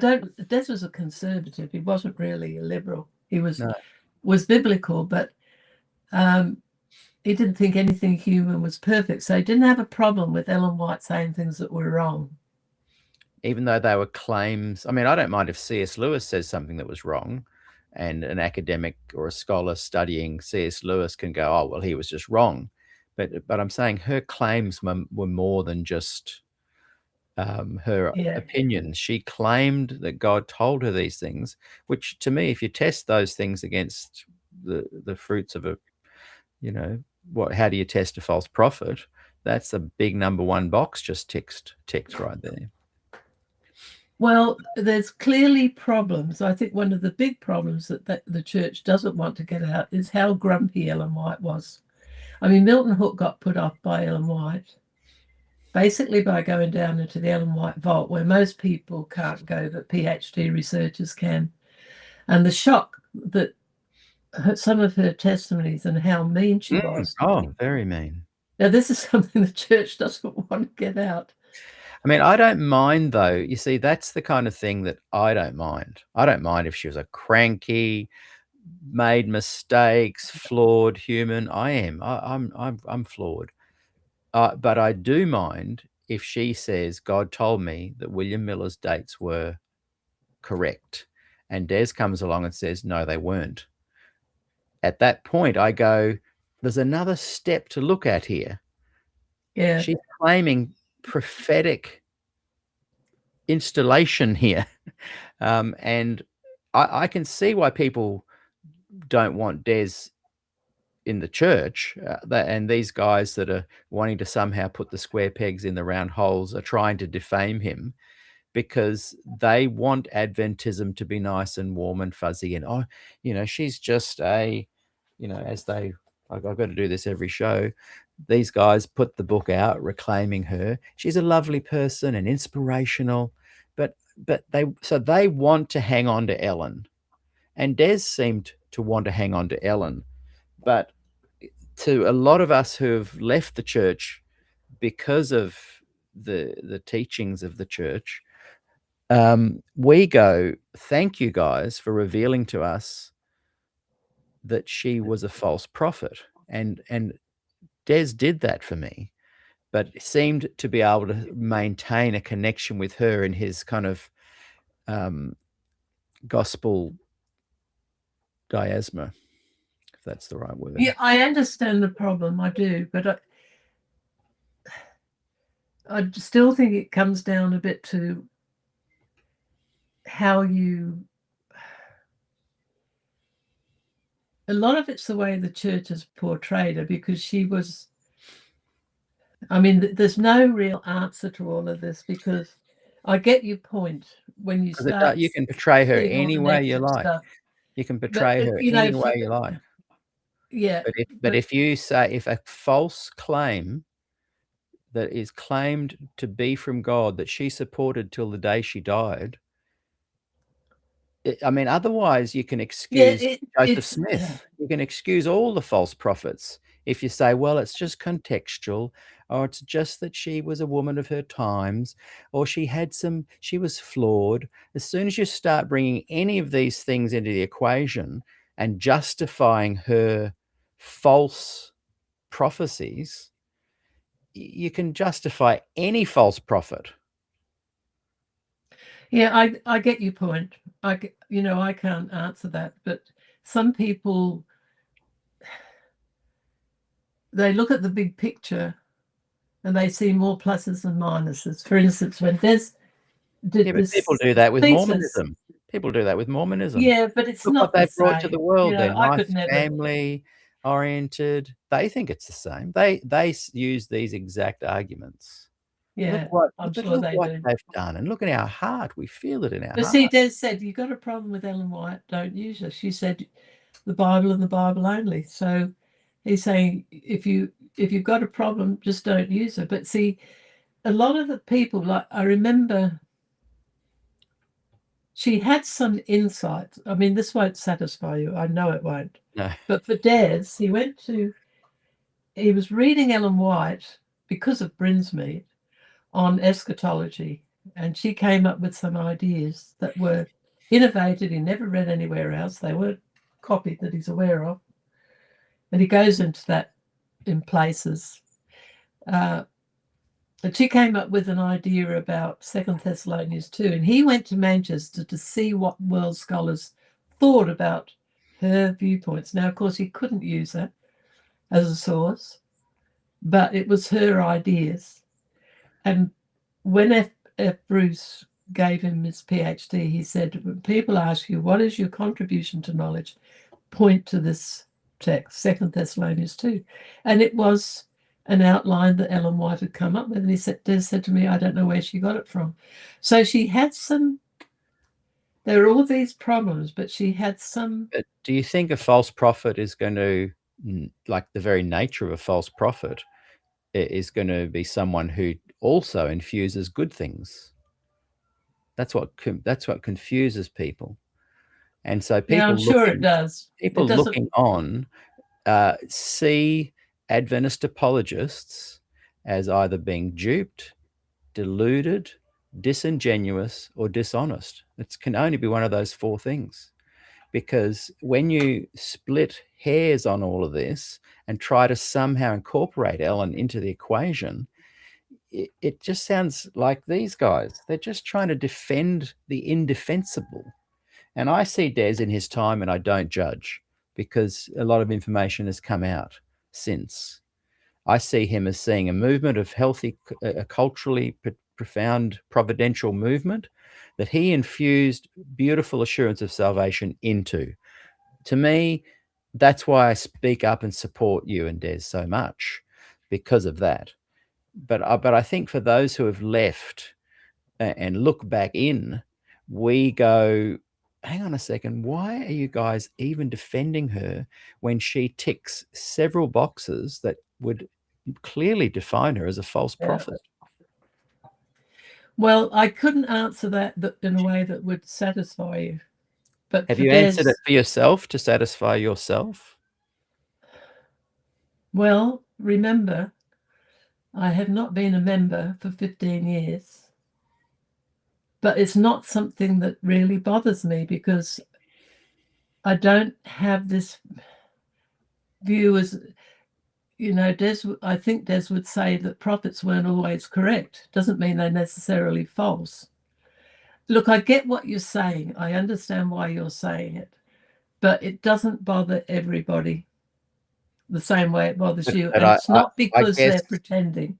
I know they're not pretending. I'm saying they're probably duped and deluded. I'm not saying I'm not. I'm a deluded person in many areas of my life. But I'm saying that the devil will deceive even the very elect. Look, Des said in the Victorian age,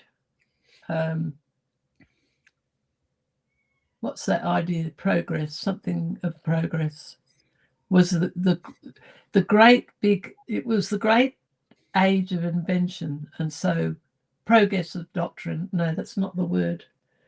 But Queen Victoria and Prince Albert, there was a time, and everybody in the religious world thought the world would get better and better and better. And Adventists came along, they said, no, it's going to get worse and worse. Right. And people like Niels Erik Andresen said 1844 was like the Exodus in Adventism. It was the beginning of a new denomination or a group, just as the Red Sea was the beginning of a new nation. That's how Niels Erik explained it to me. So all the paraphernalia that went around, I mean, Des is not the only person who spoke about historicism and William Miller. There's recently been something, I think on Spectrum, an argument. Don Casebolt, who's come up with one of the points of Miller that's wrong. He's doing a series on that. He is brilliant, that guy. Casebolt, Trenchard. Yeah, very good. I've got one of his articles in volume 11. Those three guys, Trenchard, McAdams, and Casebolt. Yeah, they're very brilliant. They're very brilliant, and they're on the ball. I've forgotten now what I was going to say. It's gone. It was something that Casebolt. The progress of, you know, the world was going to get better and better and better. Adventists came along and said, no, that's wrong. Now, they got the whole idea of 1844 wrong, but it was the beginning of this change, the focus on the end that things would get worse. Everything wasn't going to get better and better. So I think Des would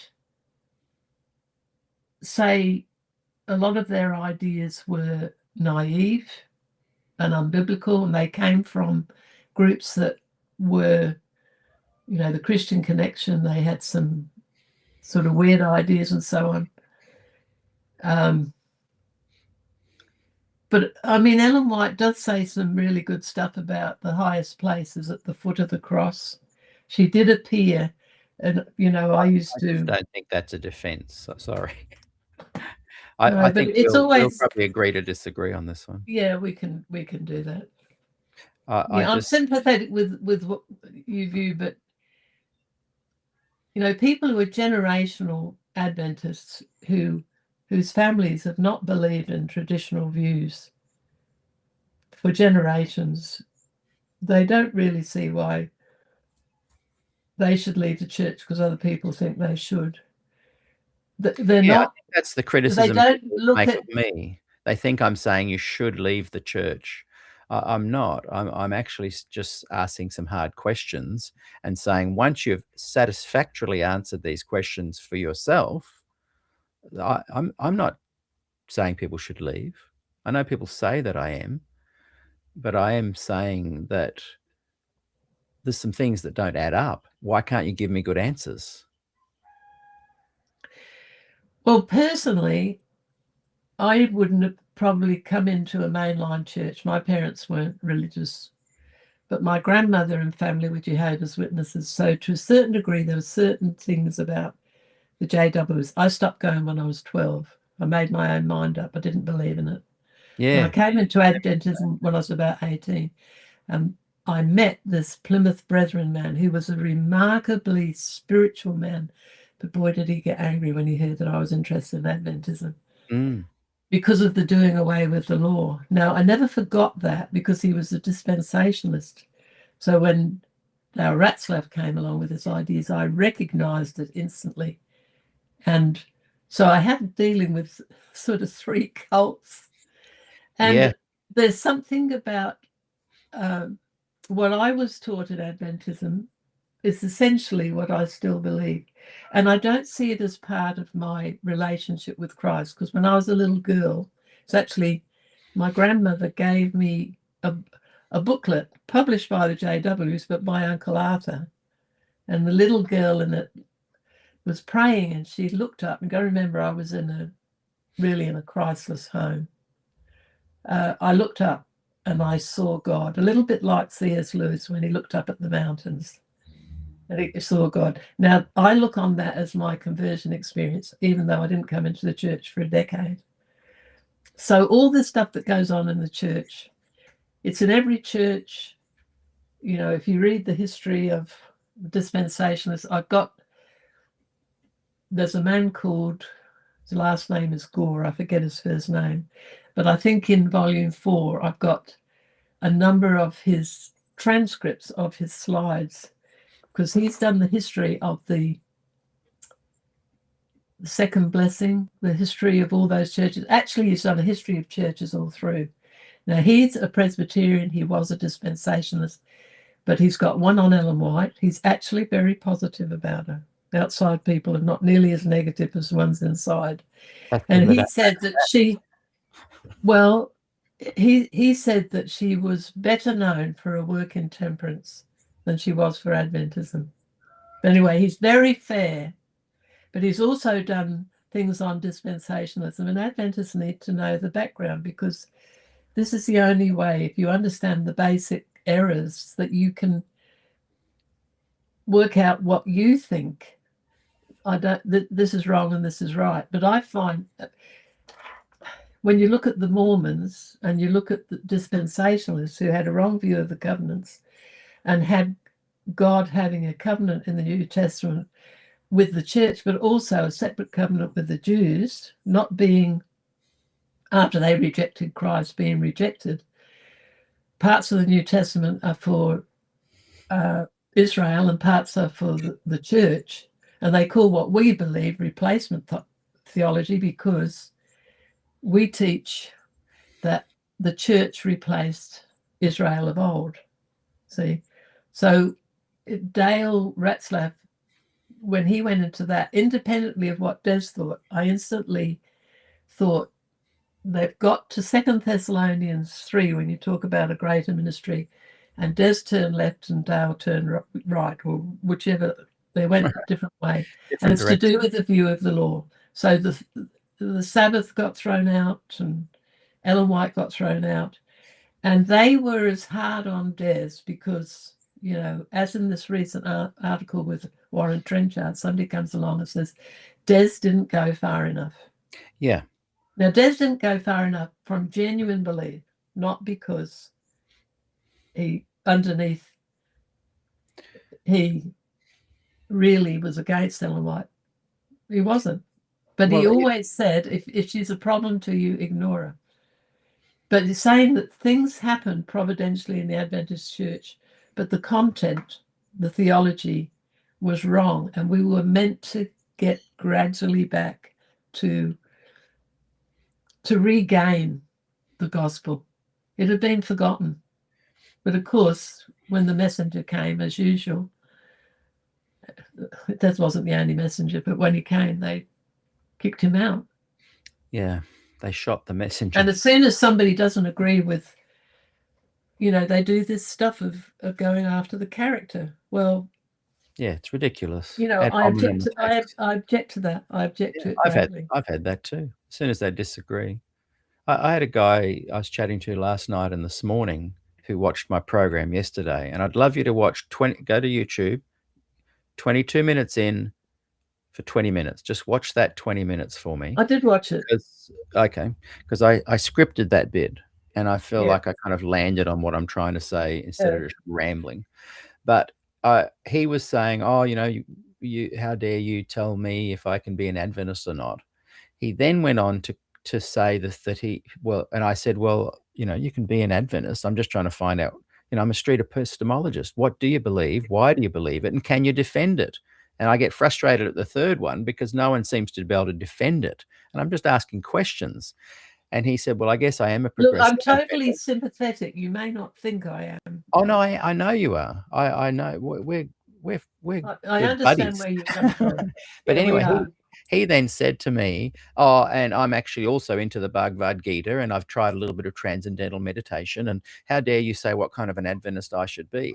I'm not saying that he should be a different kind of Adventist. I'm just saying, what kind of Adventism are you presenting? If you like the Bhagavad Gita, you're into transcendental meditation, you found Ellen White very inspirational, and don't dare tell me that I can't be an Adventist or I'm not a real Adventist.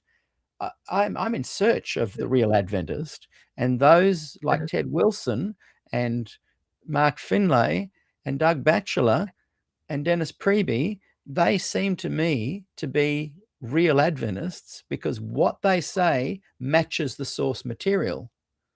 What Gil Valentine and Heppenstall and all these other guys say, all the other guys that have written into this book, doesn't stand measurably next to the core data.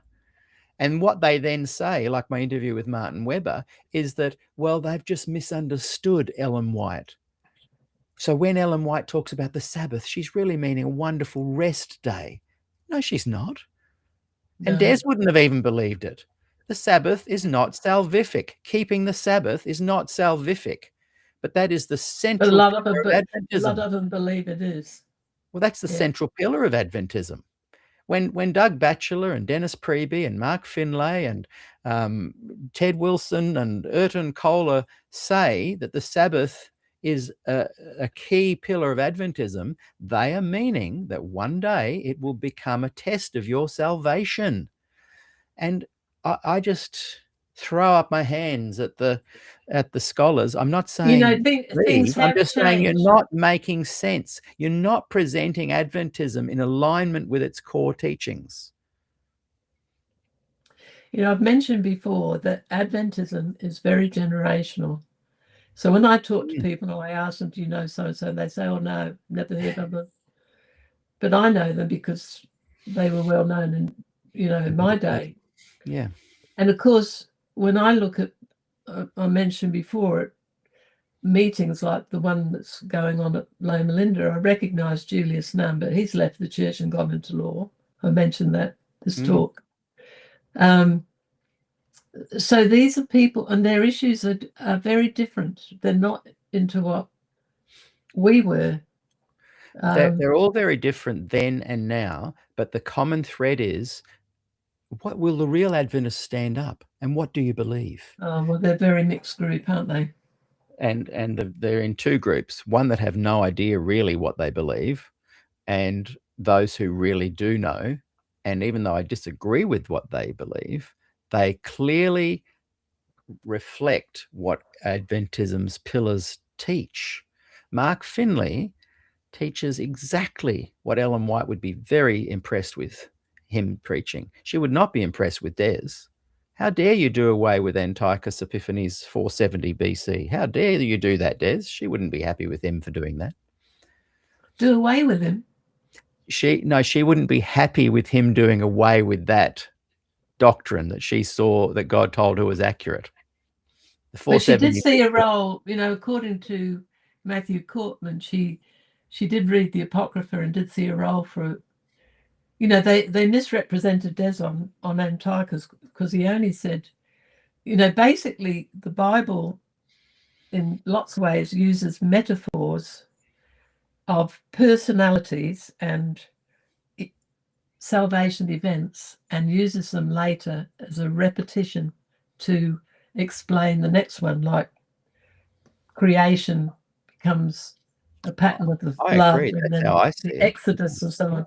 And then you've got good people and bad people, and they become almost like a Photoshop. If you want to know what evil's like, here's an example. And Antiochus is that. He's a prototype. Now, Hamill, for instance, I'm going off track here, but No, it's interesting. Hamill said that Des was wrong about Antiochus because he said he was the interpretation of the little horn. Des never said that. Des said he was a prototype and that future people would look and behave like Antiochus did. See, so that the idea for the Christian is when you see somebody behaving like this, and I think Trump's a good example, Putin and a few others, this is evil. This is Antichrist behavior. That's what the picture's there for. But he wasn't saying that it was. Des said you can have Antiochus and you can have Rome as well because of the patterning, you know, the apotalismatic principle. And it wasn't. It was certain specific things that were biblical. 2 Thessalonians was a picture of the final Antichrist figure, which is why I went and did his thesis on it. Anyway, I won't get off on that. I agree with you, and I agree with Des's summation. All I'm saying is Ellen White wouldn't have agreed with you or Des on that. She saw it more literally. So let's just look at the one prophecy of 470 and the other dates. William Miller. William Miller all led to 1844. So no matter which way you look at it, she took those literal dates as being accurate, and God told her they were accurate.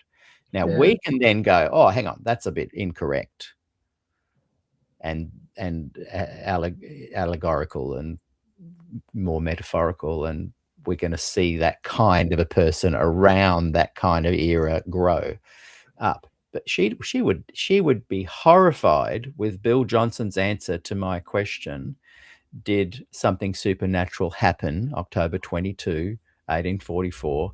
She would be horrified that he paused for so long and then said, oh, I don't know if I could answer that question, Peter.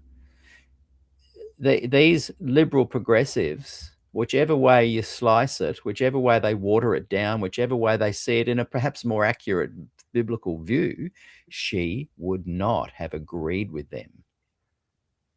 She would be opposed to, them suggesting. I suspect that Des could have talked around. Hey? I suspect that Des could have talked around. You know what's funny is when I had the beautiful opportunity to chat to him that time I came up and we did the interview, which is the first 3 interviews of season 1, only available on podcast, everybody. I wish I had just started pondering that, what I've chatted with you now, 6, 7 years, 8 years later. And I wish I'd asked him about that. And I think with the information I have now, though, he wouldn't have been able to talk me around. But back then he might have been able to. Hey, let's get off that topic. We're not going to agree. But I sadly now view Ellen White as a false prophet. I perhaps don't go as far as some do by saying that she was a fraud. I think she believed her own hype. I think she believed she was very much having these visions from God, and she believed she had a special message that was unique and sanctioned. But I just think that any use of Ellen White in any kind of gospel setting destroys it. I think she destroys the gospel. The heart of Ellen, no matter what good she does. Yeah, I don't think Des would believe that, because no. Anyway. I'm just saying that's my opinion where you and I would disagree. I can't see any way. And you've got to remember, when we came back 1997 to Avondale, all Des's students came back and stood up for him when Trevor Lloyd did an interview. Des wasn't allowed on the platform. But before, I think it was... I didn't know that. What happened? So you we came back came after over, Glacier View? We were invited to the Centennial, but Des wasn't allowed to go on the platform. So you were sitting in the audience at Avondale?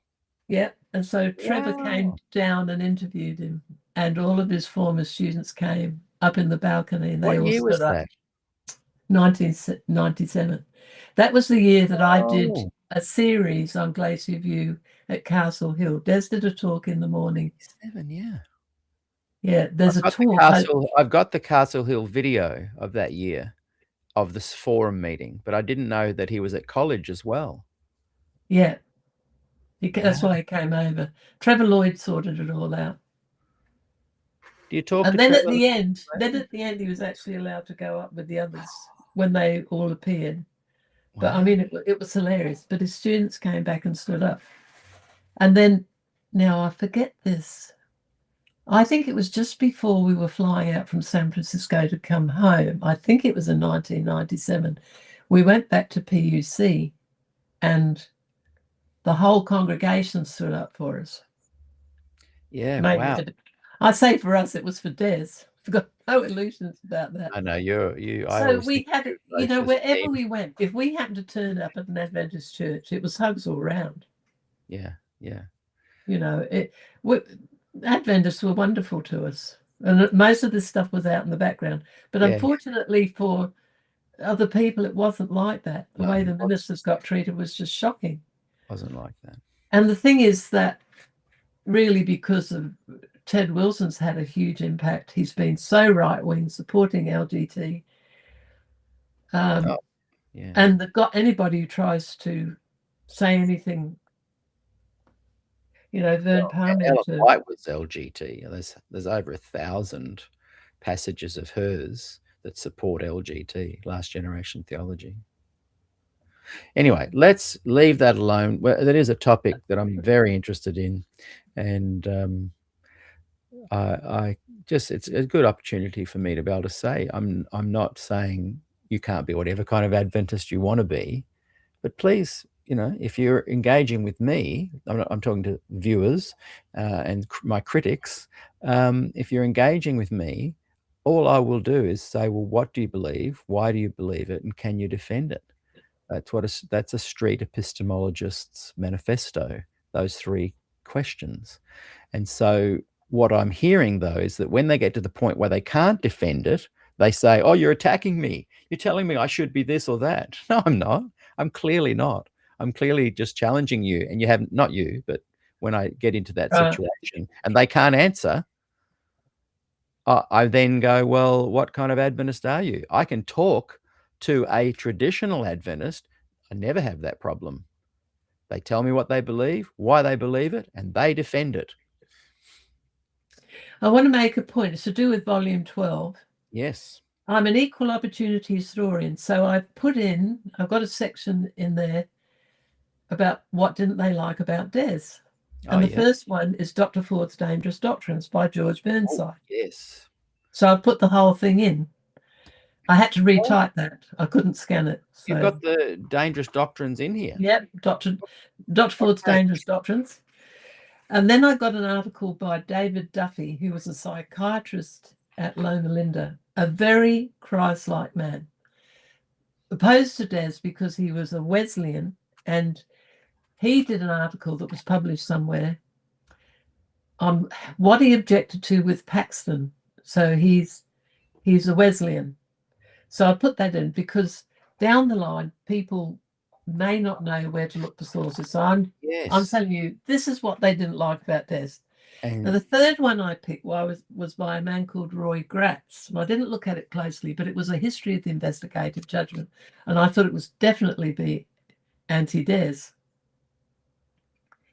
And when I actually put it in, he was quite positive about Des, and he said he's the person who really brought righteousness by faith to Adventism. Now, Gilbert's book, it's Heppenstall. Now, Heppenstall was a wonderful man, which he points out, and I think that's true because Heppenstall taught Des Yeah. and so on.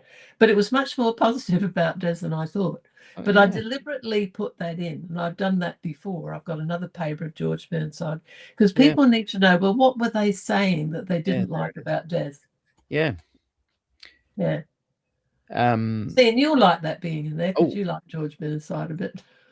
Oh, no, I don't believe in anything he said, but I do like, I think I've told you, the exact same time people were trying to suppress Des, they were also trying to suppress George. And my heart went out to Des and George when I saw a fax circulated sometime between 80 and 85. I saw the actual fax that was sent out to pastors, and I can't remember if it was Australia and New Zealand wide or if it was just Sydney wide. I can't remember that.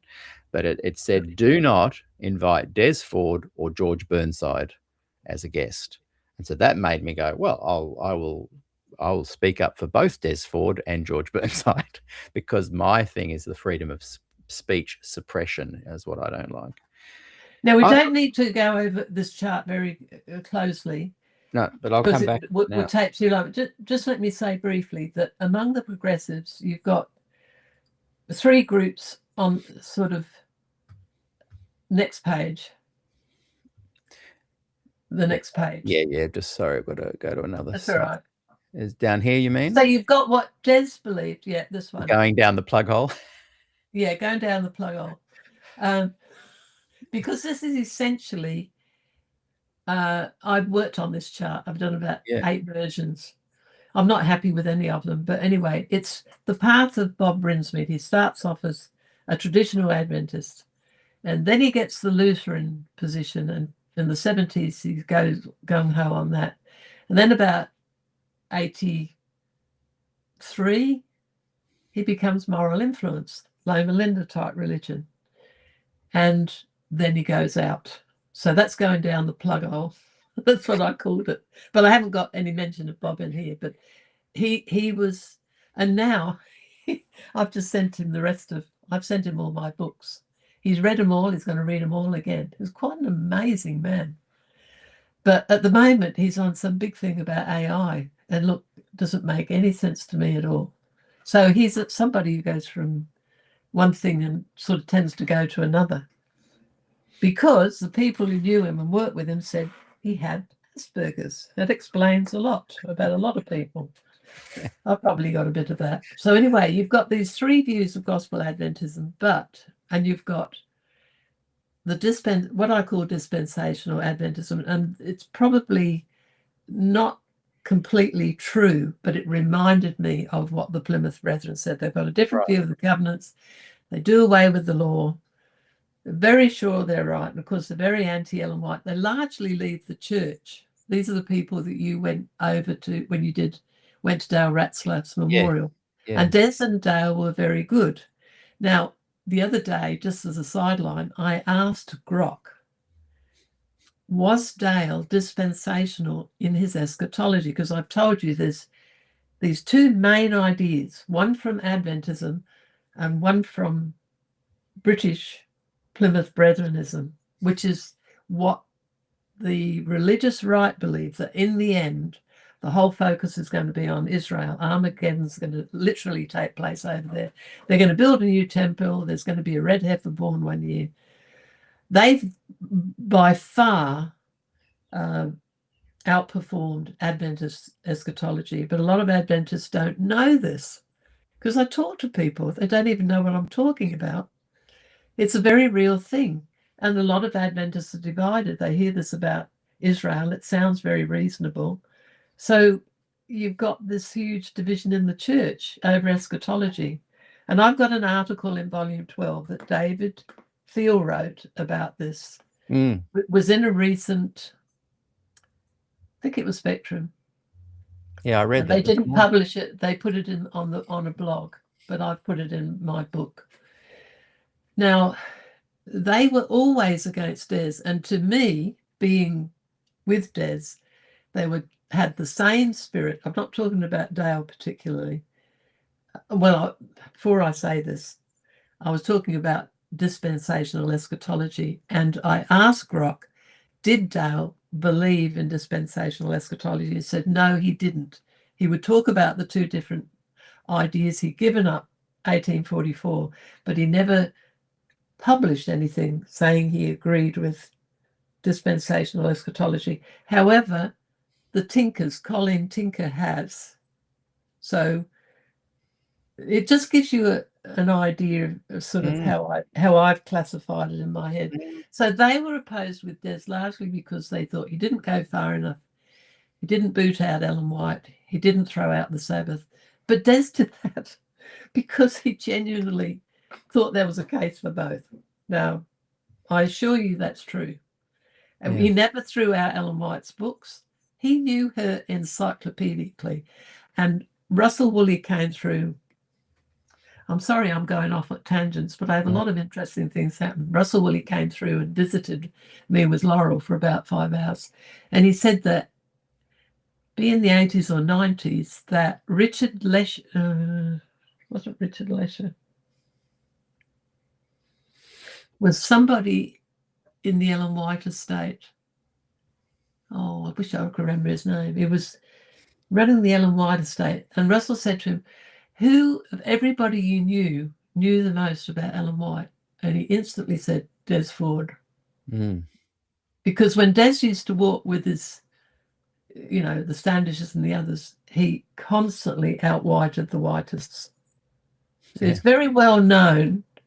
So you ought to take into account that he probably knows more about the subject than we did. He read all the... Oh, yeah. When he came into the church, he read Canwright and all these other people. So he's aware of the arguments and so on. They genuinely believed it. And so they treated Des in the blogs, not Dale, again, because they remained friends, wrote answers to each other's books. But they were against Des because he didn't go far enough. And they some had a very similar attitude to the CBs. We got it from both sides. Yeah. That's what it was like. Yeah. And then the Liberal Adventists, I told you that Bob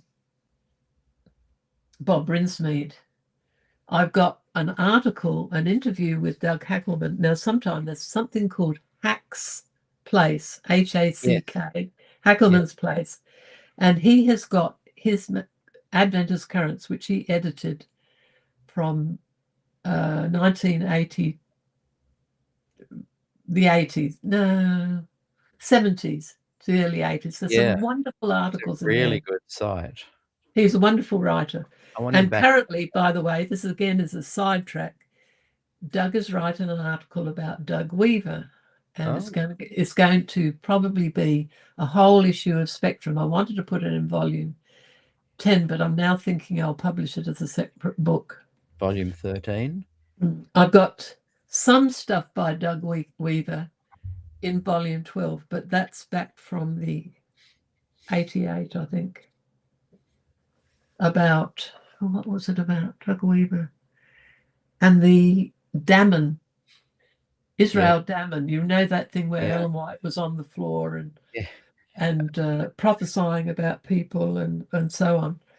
Well, he wrote that up, so I put that in. But I'm thinking I'll take that out of volume 12 and I'll get Doug's new stuff and I'll actually publish it as a book. I have to get permission to do it, but I don't see a problem because this is going to be a mind-blowing article. And what it is, it's a number of I can't talk very much about it, but it's a number of cassettes that were given to Spectrum, and Doug Hackelman was specifically named as the person who should write them up. And these are phone calls between Walter Ray and Doug Weaver. And he was the master student at Andrews, and he used to go down into the Ellen White vault, take documents under his shirt and copy them for Walter Ray. And it's quite a story. So keep us posted with that one. That'll be a really interesting article. And the interesting, it's almost finished. I know he's almost finished writing. It's when it gets published. But you'll find this very, very fascinating. Now, the thing that was fascinating was what was behind in the filing cabinets. when you pulled it out, the strut at the back, behind, there was a whole lot of correspondence, and it was people working in the Ellen White Centre. Wow. Discussing Walter Ray. Wow. And they knew he was right. And this will be in the book? Well, this will be, this will be in Spectrum. It's coming up sometime. So why do you think Des didn't condemn Ellen White for this kind of behaviour? Is that what Dale meant when they said Des didn't go far enough?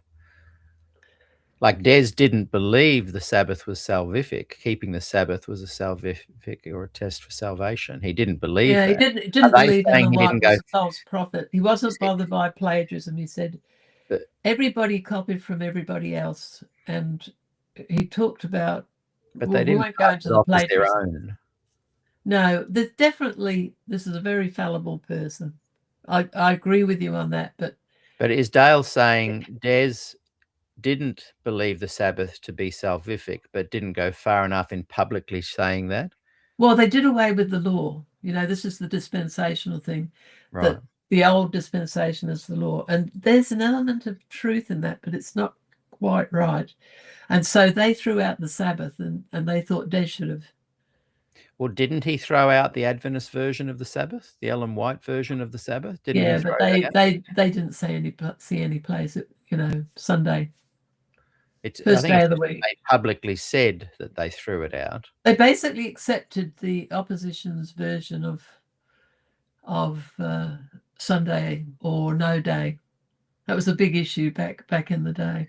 But I'm talking again. I'm going over a lot of different areas, and I'd want to prepare for all of them because I was married to a theologian. It doesn't make me one. The Hackelman article, when that comes out, make sure you let me know. We'll do a show on that. Now, did you want to go to the next page, the Wesleyan view, or have you covered the... Well, I haven't quite finished. The liberal Adventism, which is largely the Loma Linda scholars, which when I talk to people over here, I was talking to Bernice Krieg the other day. She'd never even heard of it. But they are, because Loma Linda is independently wealthy and GC can't touch them, they have a huge influence, particularly anybody who goes to the school over there, but also all the doctors and dentists that go through. And they're taught this, what I call liberal Adventism. It's not the best word, but the moral influence. And they focus on something that sounds really good, the love of Christ, mercy, but they're light on justice. So I've given a little summary of that. And they're anti-justification by faith. Graham Maxwell called justification by faith butcher shop theology. He's a wonderful man. It's nothing to do with how good or how bad he was. No. But they tend to use the argument, and so did Colin Standish. So you've got these two opposite groups saying that justification is a legal fiction, meaning that they turn that word into legalistic. So they are against justification by faith, as Des taught it, a Pauline doctrine. They're sort of a bit anti-Paul. But anyway, again, so I'm giving you a characterization, not an exact thing. Now, that argument of justification being a legal fiction is actually an original Catholic argument used against the Reformation in the 16th century, in the 1500s. And Adventists don't seem to realize that. So what I'm saying is, among the progressives, there are groups that are quite anti-Des on the gospel. Now, as an example of this, at Glacier View, Provencher openly was the only person. I mean, Fred Veltman went to Bill Johnson. We've mentioned this. In his final interview with Trevor Lloyd, he mentioned that he talked to to Neil Wilson about the investigative judgment, said he had problems with it. And Wilson said, "What are you going to do about it?" And he said, "I'm willing to hold it to my chest." See? And Bill told us, as I mentioned, I don't know whether I finished it, he came up to us and said, "Des, I stand pretty much where you do." But because he was going to be the head of the review, it put him in a very difficult position. He had to deal with all the naysayers in the review, and so he was very angry about it. He told me this personally. Yeah. He was furious about it. So they were willing to sort of set it aside. But there's something else I was going to say about this. Oh, Jack Pravancha, Fred Veltman, who was a friend, he'd worked with Neil Wilson in the Middle East. And he said, I believe like Des does. And Wilson said, that's all right, just don't go public. I've lost you. You've disappeared. Anyway. There we go. There you are again. But Jack Pravancha was the only one who stood up on the Thursday, and he'd prearranged this with Wilson and Parmenter. He was going to do an enactment between Wilson, Parmenter, and Des, which he did on the floor. And they seemed to go for it before the meeting, but Parmenter pulled out. So, he basically said in the meeting, if you can't agree to the Dallas Statement, number 23, I shouldn't have to ask you for your credentials. You should hand them in. So the whole thing fell apart. But he said on the floor, I agree with Des. I don't believe in investigative judgment, but we differ on justification by faith. So that's liberal Adventism. So what I'm saying, among the progressives, you've got a confusion. They don't agree with Des on the gospel. That's what I've been trying to say to you. So, and this comes out in Gilbert's thing, he's taken the position that Heppenstall was right in his new view of, he becomes the hero. Do you think that Gil Valentine does believe that that is an accurate version of what happened? That is the investigative judgment? Of course he doesn't. They're all just trying to remain Advent. See, John Hackwell said to me that their remaining. When he was 35 and doing his PhD at Andrews, his next door neighbour was Rudolph Valentino. I won't mention the name, you can guess it. And he kept urging him to go down to the vault, go and see the vault. He said, you need to go down and see this vault. Well, this was written up. Hackelman's written several books, but one's called Surviving Death, something God. Can't remember what it was. He basically gave up his faith, but the beginning of it was going down into the Ellen White estate. And he sent me his prologue the other day, and he told me it was Rudolph Valentino who sent him down there and seemed to enjoy seeing his faith break up, because that was the beginning of his journey out. He got such a shock from what he found there in the Ellen White papers. And Milton had a similar experience. So who had that experience that you just talked about? John Hackwell. He was doing a PhD at the same time. And so now when he knows what Gilbert's saying, he finds it hard to understand, because he was very pro-Des at the time. Yeah, that's all I'm saying. I'm just saying something's going on. Something's not adding up. But the position is taken. So what the book does, and there's another comment. I'm sorry, I had all this all written out, but of course I'm doing it now off the top of my head. They had a meeting in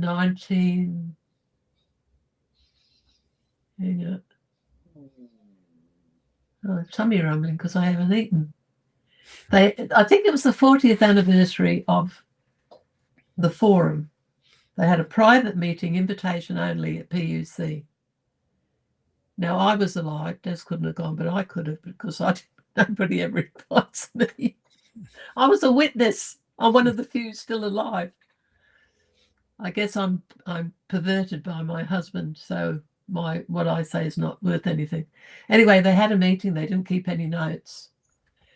And Gilbert, I've got the source in my book. He appears to be quoting from it when somebody says, and I won't get this right because I'm not good at remembering stuff, that Des did a backburning at Glacier View for Brinsmead's incendiary book. That's ideas in his book, 1844 Re-Examined. So they're using this almost as though Des set a fire, and that we haven't been any better for it happening than not. Now, this is another of these things put in to give a slant towards Des. Now, Eric Anderson, when his interview was replayed, you'll remember, and I made him mention it in this talk, he said if people listened to Des at the forum, because this is what they were talking about, doesn't give a name, it says the PUC faculty or the West Coast scholars. He said if people listen to it today, they think nothing of it, because Des is very respectful and he's well argued and he's very respectful towards Ellen White. So here's another picture of what somebody said whose name is not given. And see, as a historian, I've done a master in history and did really, really well. Came top of the class in a state university on historiography, which is history's where you write what happened. Historiography is where you critique how it's written. Oh, I like that.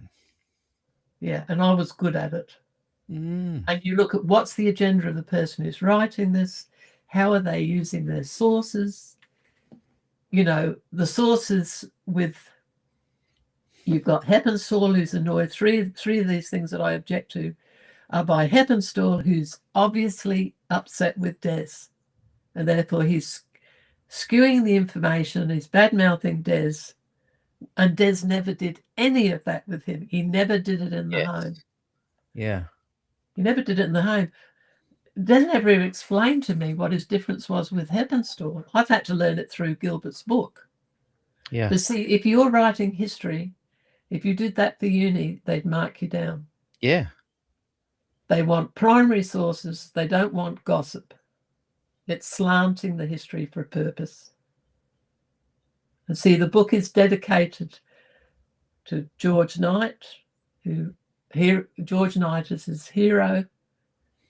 He pretty much thinks the same way, takes the same position, and he's edited the book. So he's possibly found these allusions. I don't know. Now, I'm probably saying more than I should, but I was deeply upset and couldn't sleep for 2 or 3 weeks. And in September, I was in hospital and I nearly died. I didn't know that. Yeah. And so I don't need the stress. Yeah, I know. Now, Gilbert offered to send me this book, knowing I'd be upset about it. Well, these guys must won't be very thick if you didn't think I'd be upset about it. And for 3 weeks, every night when I put my head down, I thought, how could he do this? Yeah. But when I've been so kind to it, I mean, I shouldn't even be talking about this. No, but I've now got over it. I always get over these things, but I really didn't need to be so upset because I've been so generous. Yeah. And because the opportunity was not taken to talk to me about what happened in this book. And I was there. And also I was there when we received letters and we visited Heppenstall. You know, I've got a contribution to make. So, you know. Yeah, but these guys won't come on my show anymore. They literally turned me down because, in my humble opinion, I'm speculating, they have their kind of Adventism, which they say I can proudly be whatever Adventist I want to be. But if they come on the show, me, largely, you know, minorly educated, and are too scared to answer some questions because they will reveal that their Adventism doesn't align with the mainstream Adventism, and their position in the church will be affected. That's why they don't come on the show. And so that's what annoys me when, if you've got your kind of, like this guy that was saying about the Bhagavad Gita and the Transcendental Meditation and Ellen White's in the back seat, but he's still an Adventist and don't dare say I can't be. They don't come on the show to shout their Adventism, because as soon as I ask, there's a few simple questions that you can ask, by their honest answers, they will reveal that they aren't in alignment with the main focus and theology of Adventism. And so all of a sudden they have a quandary. Oh, hang on. I can't be any Adventist I want to be and be public about it. I can only be any Adventist I want to be in private. And now, I talked to Milton about this, and Milton's a great comfort to me. I mean, I couldn't have done this series without him, because he's been like, I will send him stuff and say, should I use this or shouldn't use it? He's delighted I'm doing it. He wouldn't want to do it because he's so upset about the whole Glacier View thing. Now, in America, they ridicule Milton because he's too positive about Des. And when I told him about what's in the book, and I actually sent him my copy, and then I got another one sent to me so that he could read it. And he said I wasn't, and he liked the book. We both liked the book. We both recommend you read it. You won't even pick up what I'm telling you. This is because I'm hypersensitive to it. I'm quite willing to admit it.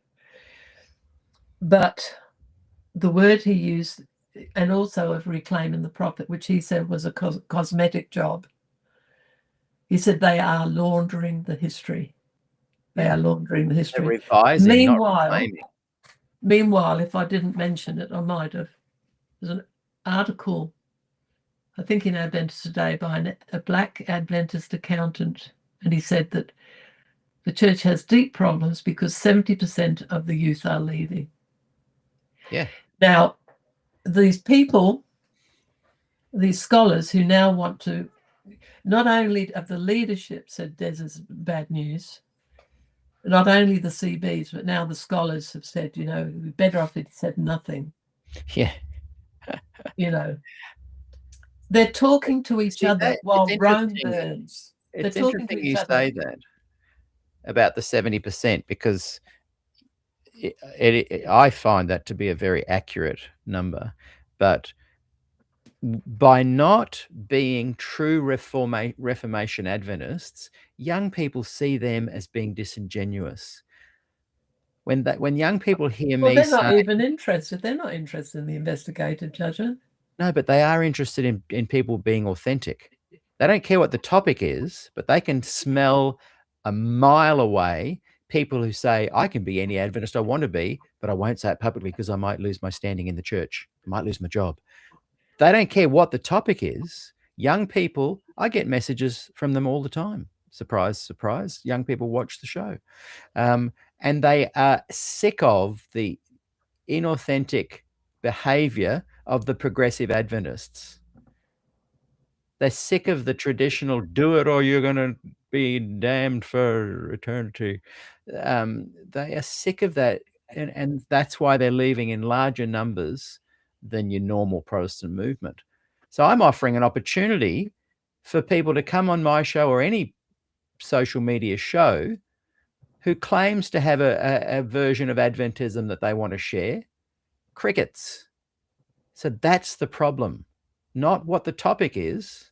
The problem is that a young Adventist pastor knows. I get messages from young Adventist pastors from 35 to 45, almost weekly, saying, we watch your show, love what you're saying.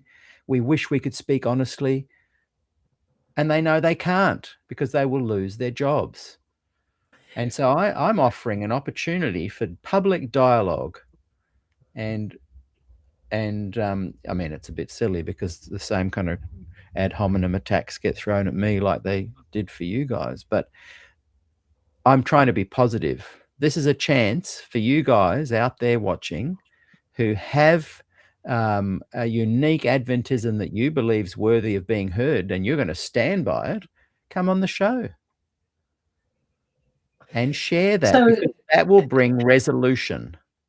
That will help resolve. Remember what David Thiel said to me, that Heppenstall's version was better than what they had before. Yeah. He said to me that he doesn't know any ministers or scholars who believe in the old pioneer view. Now, the implications of that, you think what they're doing, all the stuff that I put in about the mass publishing of Great Controversy, and they publish, I think it's the 1911 version. with the pioneer view in it, but the church actually functionally, as far as the ministers are teaching this view of Heppenstall. Exactly. But even that view requires a human involvement in the vindication of God. And that's blasphemous. That is anti-gospel. That is it's totally wasting the whole point of the cross, the atonement at the cross. So you can anyway, I'm just saying you can't class progressives as there are differences, and some of them they don't agree with this either.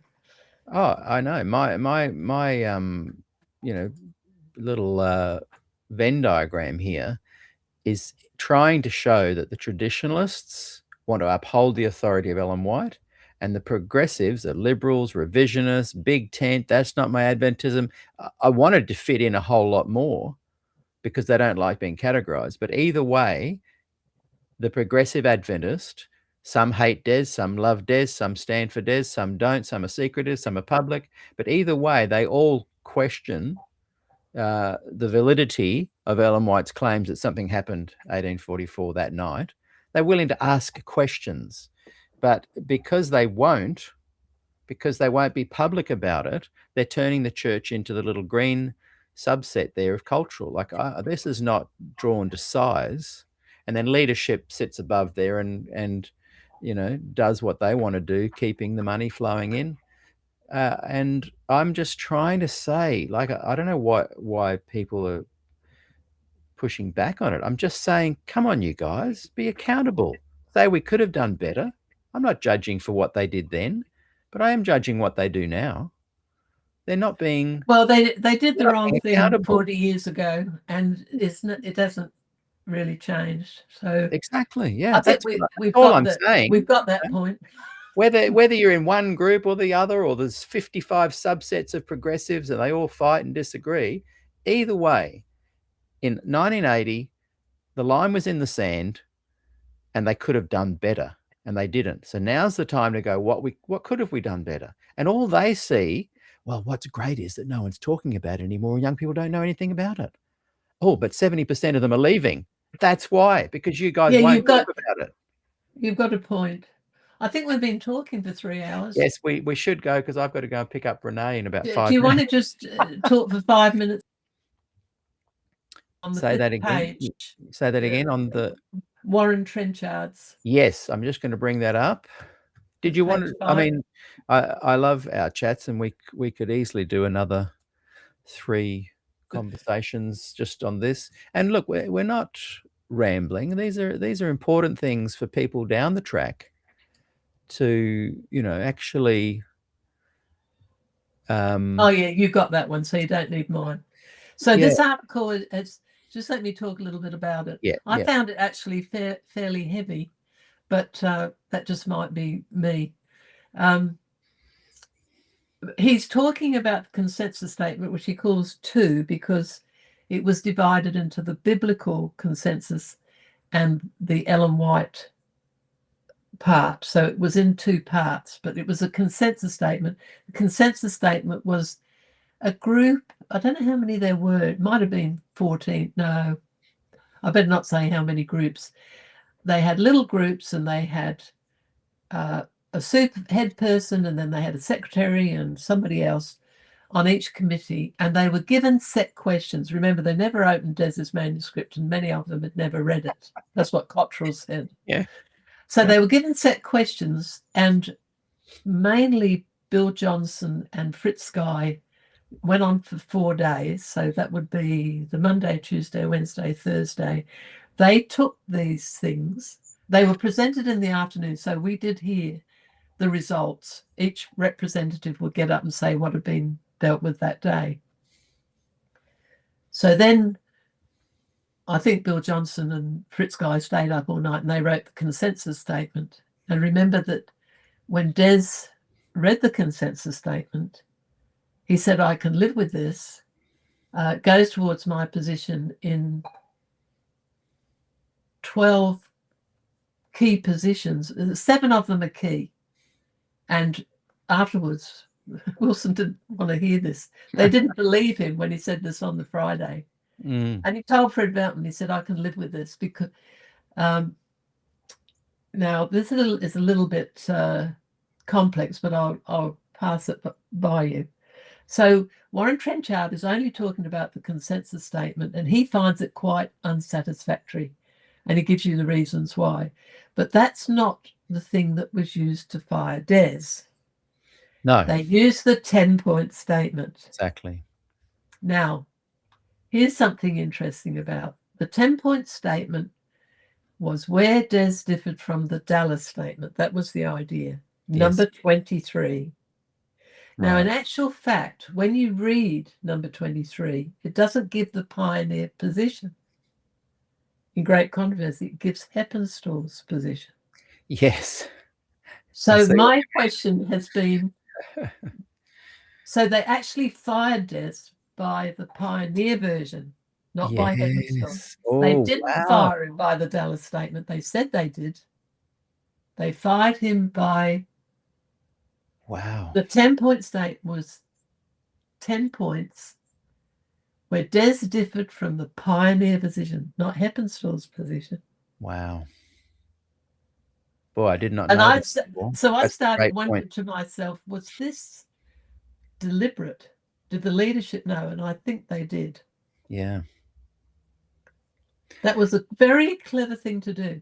And then in the GC notes, now I'm doing this from memory, but I've got them in the book. You know, I've put the story together by my family. I've just been working on the family history again. My father's family were silk weavers in London. And I'm a silk weaver, and I'm piecing stuff together. Yeah. I'm piecing it together. And when I started, I didn't know what I knew at the end. So I give you a summary at the beginning of volume 12, back to volume 12, saying, what did I learn from doing these books? So if you're only going to buy one, I'd buy 10. Because when I start at the beginning, the first volume is the things that Des and I wrote year after year. So I'll have 1 year after, 2 years after, this and that. So we wrote specific pieces. And there's 2 interviews there, one with Trevor Lloyd, done in the 1990s with Des, and one with me when I was writing a paper for university on why did Des change his views on prophecy and leading up to how it led to Glacier View. I wrote that for university. It's got a high distinction, I might tell you. So those articles, so volume 1 is basically what we remembered happening. Yeah. And it's all consistent. What I'm telling you today about what happened, it agrees with what we said at the beginning, because that's what happened. Now, volume 2, there was only going to be 2 volumes, and that was the evidence. So I had a lot of correspondence and articles and documents and this sort of stuff. It's full of documents and other people who have written for me out of the blue. You know, John Den, Robert Wolfgram, he's just written an article actually on the dating of the New Testament, but it shows the prominence of the Apostle Paul. That's why it's in volume 12. So you get the picture. I start off and I'm on the floor at Glacier View, starting with letters that I wrote there to a neighbour that she kept. And so the evidence is fresh of what's just happened. Yes. And then we wrote a book, I forgot the name, but I republished it 18 months after Glacier View, and I did a chapter in that. You know, all these books I helped Des put together. I usually made the book. I was his bookmaker. I put all the titles in and I made it into a book because Des wasn't very computer friendly and, you know, give me stuff. And I'm a piecer. I put stuff together. Put together. The silk weaver. So that's sort of like on the floor at Glacier View. But then I would get somebody send me stuff and I'd say, oh, time for another book. And I would keep getting stuff until I had a book. They're all over about 500 pages each or more. And but now that I'm in volume 10, 11, and 12, I'm up in the clouds and I'm looking. I've got the overview of what happened and the theological differences as far as I can follow, you know, and the different it's an overview of what happened. Yeah. And of course, in I remember, I think it's volume 8, it could be 10. This is why you need the index. Yeah. I've got 8 different versions of what happened at Glacier View by people like Dennis Porter, you wouldn't know, but he was the assistant keeper of the Western manuscripts at Oxford University. He wrote an article, These Fords Still Run, another one by another British man, but I had about 8 different histories of Glacier View, and then I go through and I tell you what I think of what they said. So this is sort of what I've done. It's all sources, and you have to make up your mind. I'm telling you what I think, but but you've got the material and people. But I could tell you that the case that I've made of what the brethren did, you cannot answer it. Yeah, exactly. You cannot answer it.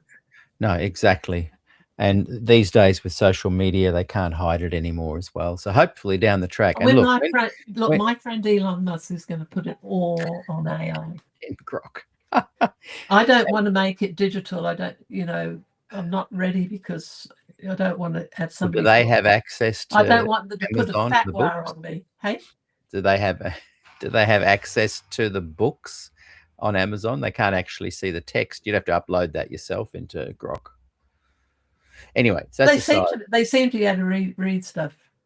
Rodriguez. But anyway, we were talking about that article by Warren Trenchard, and yes, so he's dealing specifically with the consensus statement. So I have made on the website, I've made 3 long comments. One about how they use the 10-point statement, and what I've just told you, that it wasn't from the Dallas statement, even though they keep on saying we judged you by the Dallas statement. Yeah, that's classic. And look, this new idea of Heppenstall, see, when you learn something new, you think, wow, I wonder. And what I wonder is, did they deliberately leave in that Heppenstallian version of the investigative judgment when they wrote the Dallas statement? Oh, guaranteed. They're master manipulators. Now, when you read Larry Geraghty's article on June 1980, where he talks about the writing of the 27 fundamentals or the Dallas statement, he was on the only person they invited. The scholars should have known that they were setting them aside because he was the only person who was actually on the committee at Dallas. So sort of vetting the stuff before it went to be accepted. And he wasn't happy about it. But in October 1979, so 6 or 7 months before Dallas, Duncan Eber, who was the head of the Dallas committee, which went for about 18 months when they were putting together the statement of faith, they invited the Andrews scholars to give input on this statement. And Fritz Guy and the scholars didn't like it. So Fritz Guy basically rewrote it. So then they had 2 versions of the statement. Yeah. And Willis Hackett, who was a hatchet man for Pearson, he said, well, you guys can write what you like. When we get it back to the GC, we'll do what we like. And that's what they do. Yeah. You can have like the women's thing or like Palmdale. There's the meeting and there's what the delegates say. And then when they get back to GC, they write it how they want it. You need to understand that. Yes. So there's 7 months between this beautiful statement, very erudite statement by Fritz Guy, and when Larry Geraghty gets to Dallas itself, and that was in March, April 1980, it's completely changed, except number 23 is retained from what Fritz Guy wrote. Now, I have to ask myself, was that deliberate? Because Heppenstall's rewording, which he did in 1960 and was well known among the scholars, did they use that on purpose because they knew that it was softer and kinder? Now, I can't prove these things, but I do wonder. You've got a hunch. Okay, that's a bit complicated. I'm sure I've confused a lot of people. I'm going to give you a challenge. Okay, see if you can come on the show next week with Warren Trenchard and talk about that article. You can ask him. You've got his contact details. Say, Warren, SDAQ&A, you and me next week. And he can pick 6 p.m. Tuesday or Wednesday Pacific time. That's your challenge. Say, Damien. what was, write me the thing. I'll forget. Warren Trenchard next week. I'll send you a message. I just need the time for him. I think he'll do it. And we'll promote Spectrum, you and I on the show, chatting. Now, we're going to close. I have to run. Right. But I do want to spend 5 minutes just quickly bringing up some comments because they are amazing. Let me just bring them up again. I hope this went all right. I'm not the most organised person. I do all the work. Speaking it is different. I've loved our conversation, and you know, I think people jump in and watch whatever they want for 3 minutes, 10 minutes, an hour, whatever they want. But I think you and I have chatted about this. We're really creating a resource for people who really want to get serious about it, can come in and they can itemize it and go deep. But you have revealed some gems today that I hadn't pondered before ever. So that's great. Well, I've got to say, I'm very grateful for what I wouldn't have fully understood what I've told you today without reading this book. I just all of Gil's books, all of Gil Valentine's books are gold. This is the thing. We can like people, we can think what they've produced is amazing, and we can disagree with some stuff, but still like a person. It's not about, I don't like what they said there. They're dead to me. It's not like that at all. I have devoured Gil Valentine's material. It is incredible. Like that one about the canaries and ostriches is just gold. The one about, was it Butler or no? Anyway, there's a few incredible. I will even pay big bucks to get that one. Rick, I've spoken fairly frankly about it because when I'm dead, who's going to defend Des? Yeah. Hopefully the material that you've left behind, season 2 of SDAQ&A, hopefully that will be left out there in the world of grok for people to come across and get accurate information. And if not, well, it's been a fun journey anyway. So Rick writes, Wilson orchestrated Glacier View as a theological trap. By forcing Ford to defend his sanctuary research, Wilson ensured his ousting, making Ford the institutional scapegoat to preserve SDA dogma. Yeah, I agree. Well, Des, when, I remember calling Des, I was at Andrews, I stayed behind, Des had been there, he was at home and Ellen was over visiting. And I called home and she said, you're going to Colorado, you're going to Washington, D.C. And Des got on the phone and he was so excited. He said, they should have fired me at PUC. They're going to the world. Yes, that's right. It enhanced the opportunity to share the message. I mean, we knew that you'd have to be in our shoes to know what the CBs were like, how they pursued Des. Oh, yeah. I just saw a bit of it, even with me when I was young. Benny writes, very true, Peter. I'll take that as a statement right across everything I've said. Thanks, Benny. And Andrea writes, no IJ, no need for Sunday law, no Sunday law, no need for Sabbath. And Rick adds, we'll just take a lot of these as comments. Fundamentalists won't get rid of 1844 because they use it to identify themselves as the remnant last day church. That's true. And when people get professional advice, churches get professional advice, they tell them the ones that survive are the ones that stick to the original narrative. Now, having come in the way I did, I never believed any of these things. So I was perfectly happy being an Adventist. In fact, I didn't understand that there was a traditional Adventism until 12 years after I became an Adventist. See, that's mind-boggling. See, and so I wrote satirical. You'll remember I wrote satirical implications of the human nature of Christ, which is in part of it's in one of these books. And Des was thrilled with it. He put a series of questions and answers, took it off to show the Bible department. They liked it, so they published it. And Jill had no clue that I thought that these people at GC were heretics, that there was one or two people who'd gone wrong. Yeah. I had no idea this was traditional Adventism. That's a mind-boggling. The story of my life. When you tell me that, yeah. And the funny thing is that my dear husband did not let. I had to find out for myself. He didn't inform me. I was a secret weapon which he deployed. Andrea writes, Adventists sneak in the gospel every now and then, but other churches bring the gospel in every week. Rick adds, they need to let Ellen rest in peace, define proper law, grace, function, and give up the exclusive pride.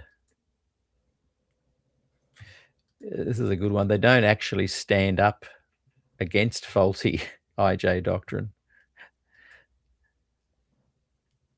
Yeah, it's one big hot mess.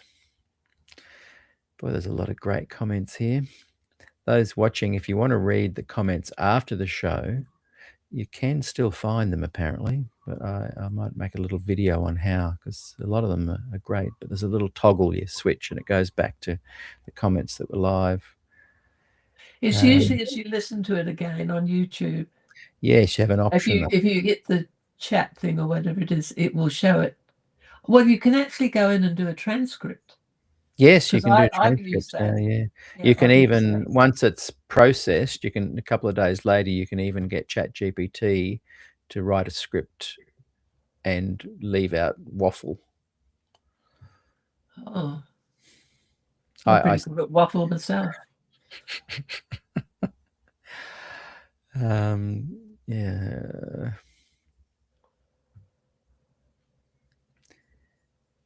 So, but, you know, as Des said, Glacier View never dies. Yeah. And I've mentioned more than once, he quoted Miss Marple from Agatha Christie, who uses the phrase, "The thing is not settled until it's settled right." Yeah, that's and right. He said, you can change the definition of the investigative judgment and make it softer and kinder, which is what Heppenstall did. But it does not change the fact that the biblical arguments and so on.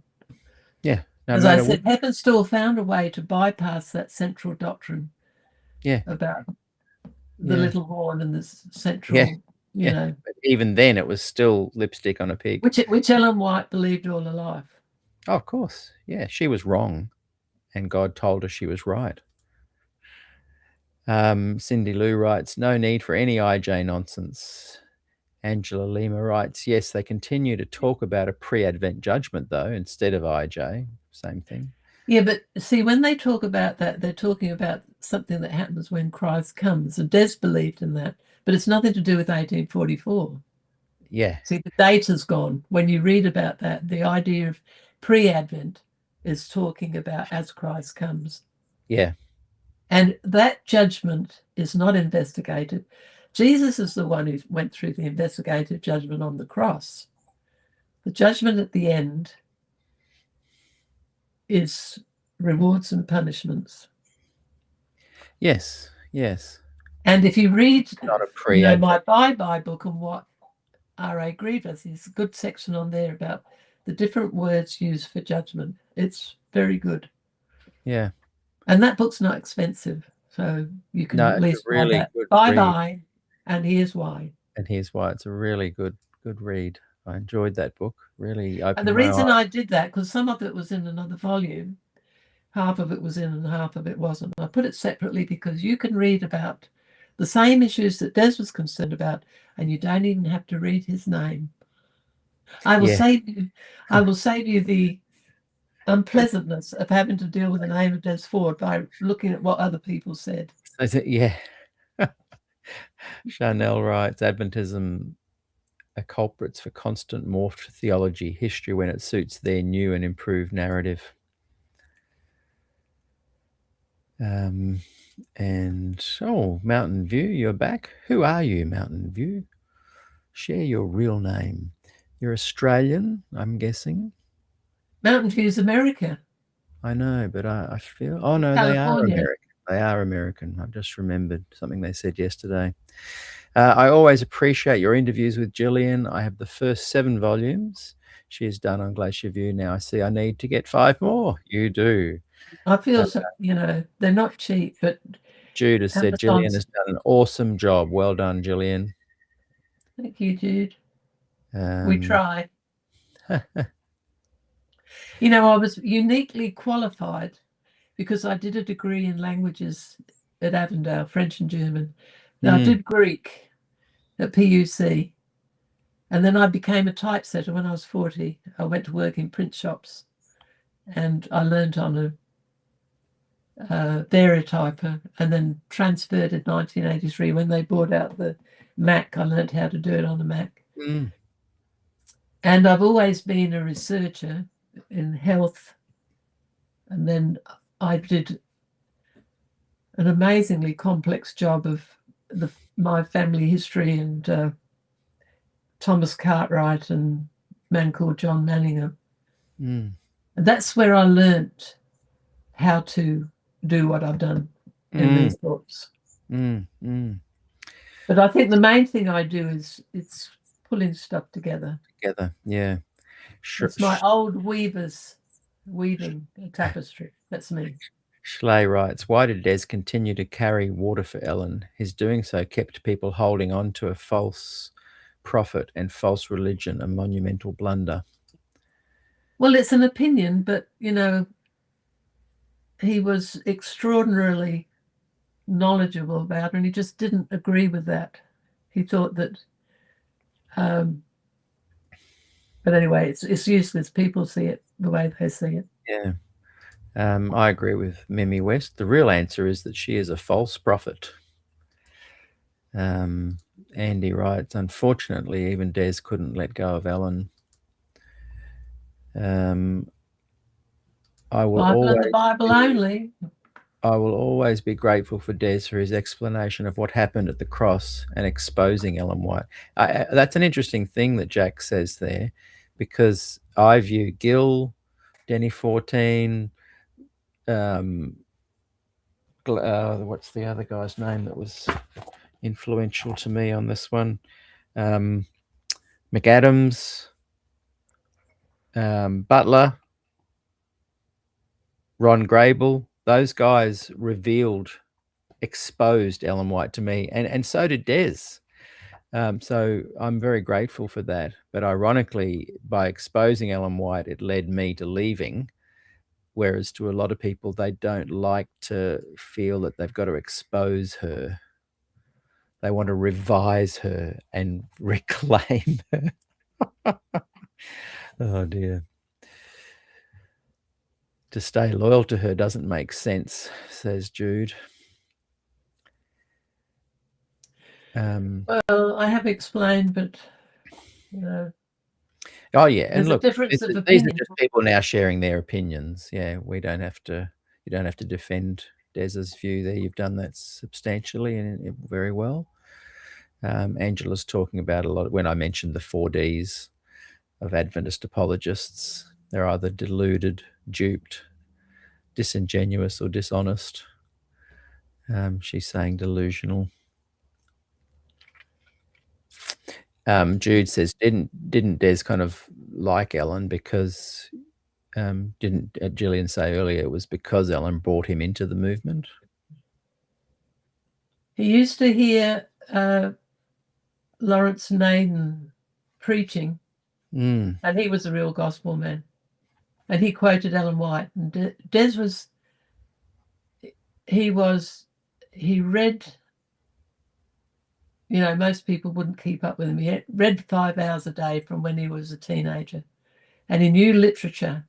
Yes. And he thought, of course he got a lot of help, but,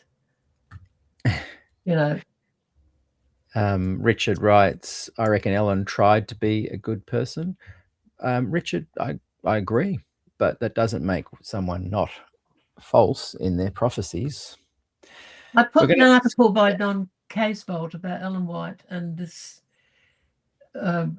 temporal epilepsy problem. And this bye-bye book, Monica Valas, back in the 1930s, they knew about this head injury and the brain damage thing. And that is a very, very good article by Don Casebolt. Now, he's a nurse practitioner, so he's... my goal is to get Trenchard, McAdams, Casebolt on the show. And your goal to start this dream coming true is Trenchard next week. I'll message you the time. See if you can pull it off. See if you can make it happen. Oh, dear. Okay, we're going to have to wrap it up. I tell you what, so many comments today. Really great. Thank you, everybody, for engaging in the comments. I'm glad it went on, even though we didn't do anything in order. That's all right. Michael Rees writes, SDAQ&A, the Reformation from a theological point of view is complete in the SDA 28 fundamentals, state of the dead, hellfire, the judgment. Not sure what you mean by that. Cindy Lou writes, Peter, can you possibly post your lovely diagram on your channel community page? Good suggestion. I will do that, Cindy Lou. Keep an eye out tonight. I'll get that up there. You know, I know you've got to go. The 27, 28 fundamentals, when you read the history of how they were put together, it's very like those ones that were put together when the Roundheads came in. Well, I can't think of it. The one, I'll have to look it up and tell you what I mean, but somebody there will know what I'm talking about. Yeah. When the division between the Royalists and Cromwell and the Presbyterians came up, Westminster Confession. Now, when that was put together, the circumstance of it was somewhat similar to how the Dallas Statement, none of these statements are perfect. So, well, I view can't give it any real validity. I view the 28 fundamentals as an infiltration book by the progressives, hoping to keep all the bad stuff in the back pocket. Schley writes, E.G. White couldn't even sort out her own anti-Trinitarian husband. She just let him die a heretical blasphemer, unless she was one too. Sounds like a bit of a conspiracy there. Schley says there is no alpha and omega or whatever it is of apostasy in Adventism. Adventism has been apostate from its beginning. It is an antichrist movement. And Jude goes, wow. Well, I just don't agree with that. Well, Milton said on a show that Adventism is not only not for Christ, it is anti-Christ. And that blew me away. And John Rosier said not only does it not hold the gospel, it is anti-gospel, said John Rosier. Oh, I believe it is, but I believe there are people, possibly people who are converts who knew the gospel before they came in, but there's always been people who taught the gospel. Des talked to me about people. We're talking about the movements, the thrust of Adventism. Well, I agree with you. But look, I don't particularly want to go off and listen to Hellfire and other stuff. I would like an Adventist church that will be honest and that I could go to. I'm what you call a universal Adventist. And I will be until I die. Start a movement. You know the Universal Church, names written up in heaven? I'm a Universal Adventist. Universal Adventist, love it. Jude says, Schley, got you. Thank you for your comments. Really daunting, but you make it easier to understand. We're going to go out. Oh, ding dong. You're very unkind, ding dong. I'm not even going to read your ridiculous comment.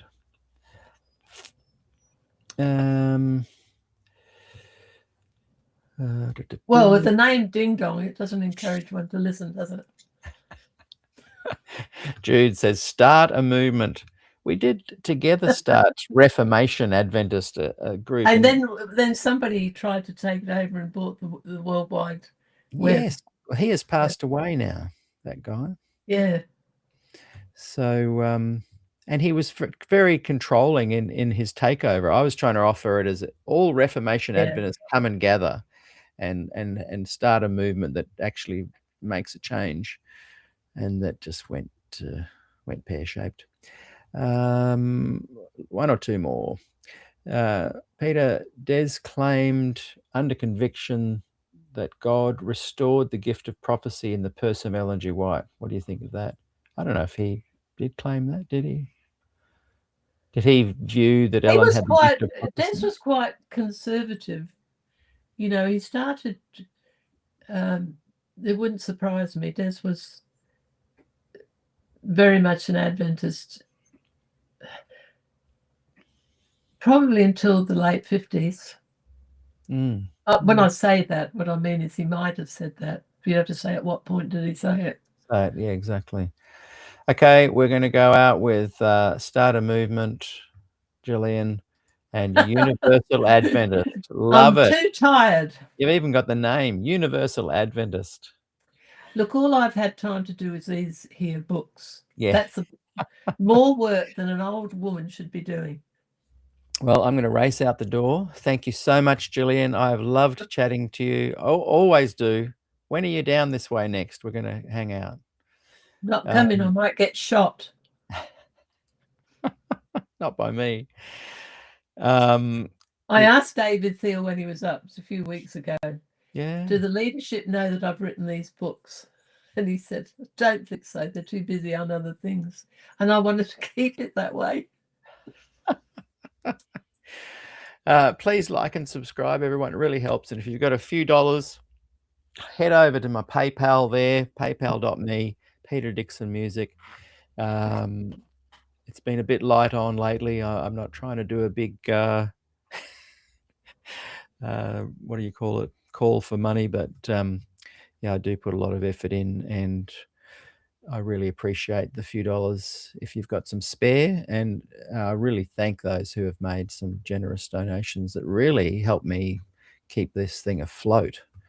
And like you, Gillian, we just want to remain afloat so we can share this gospel. So we're going to say farewell until next time, until next week, Gillian, you, me, and Warren Trenchard. It's going to be a goer. Okay. We'll go out on this beautiful note of what Adventists think of us formers. Till next time. See you, Gillian. Bye-bye. And God's will is simple. The most wretched man in hell will not be Adolf Hitler.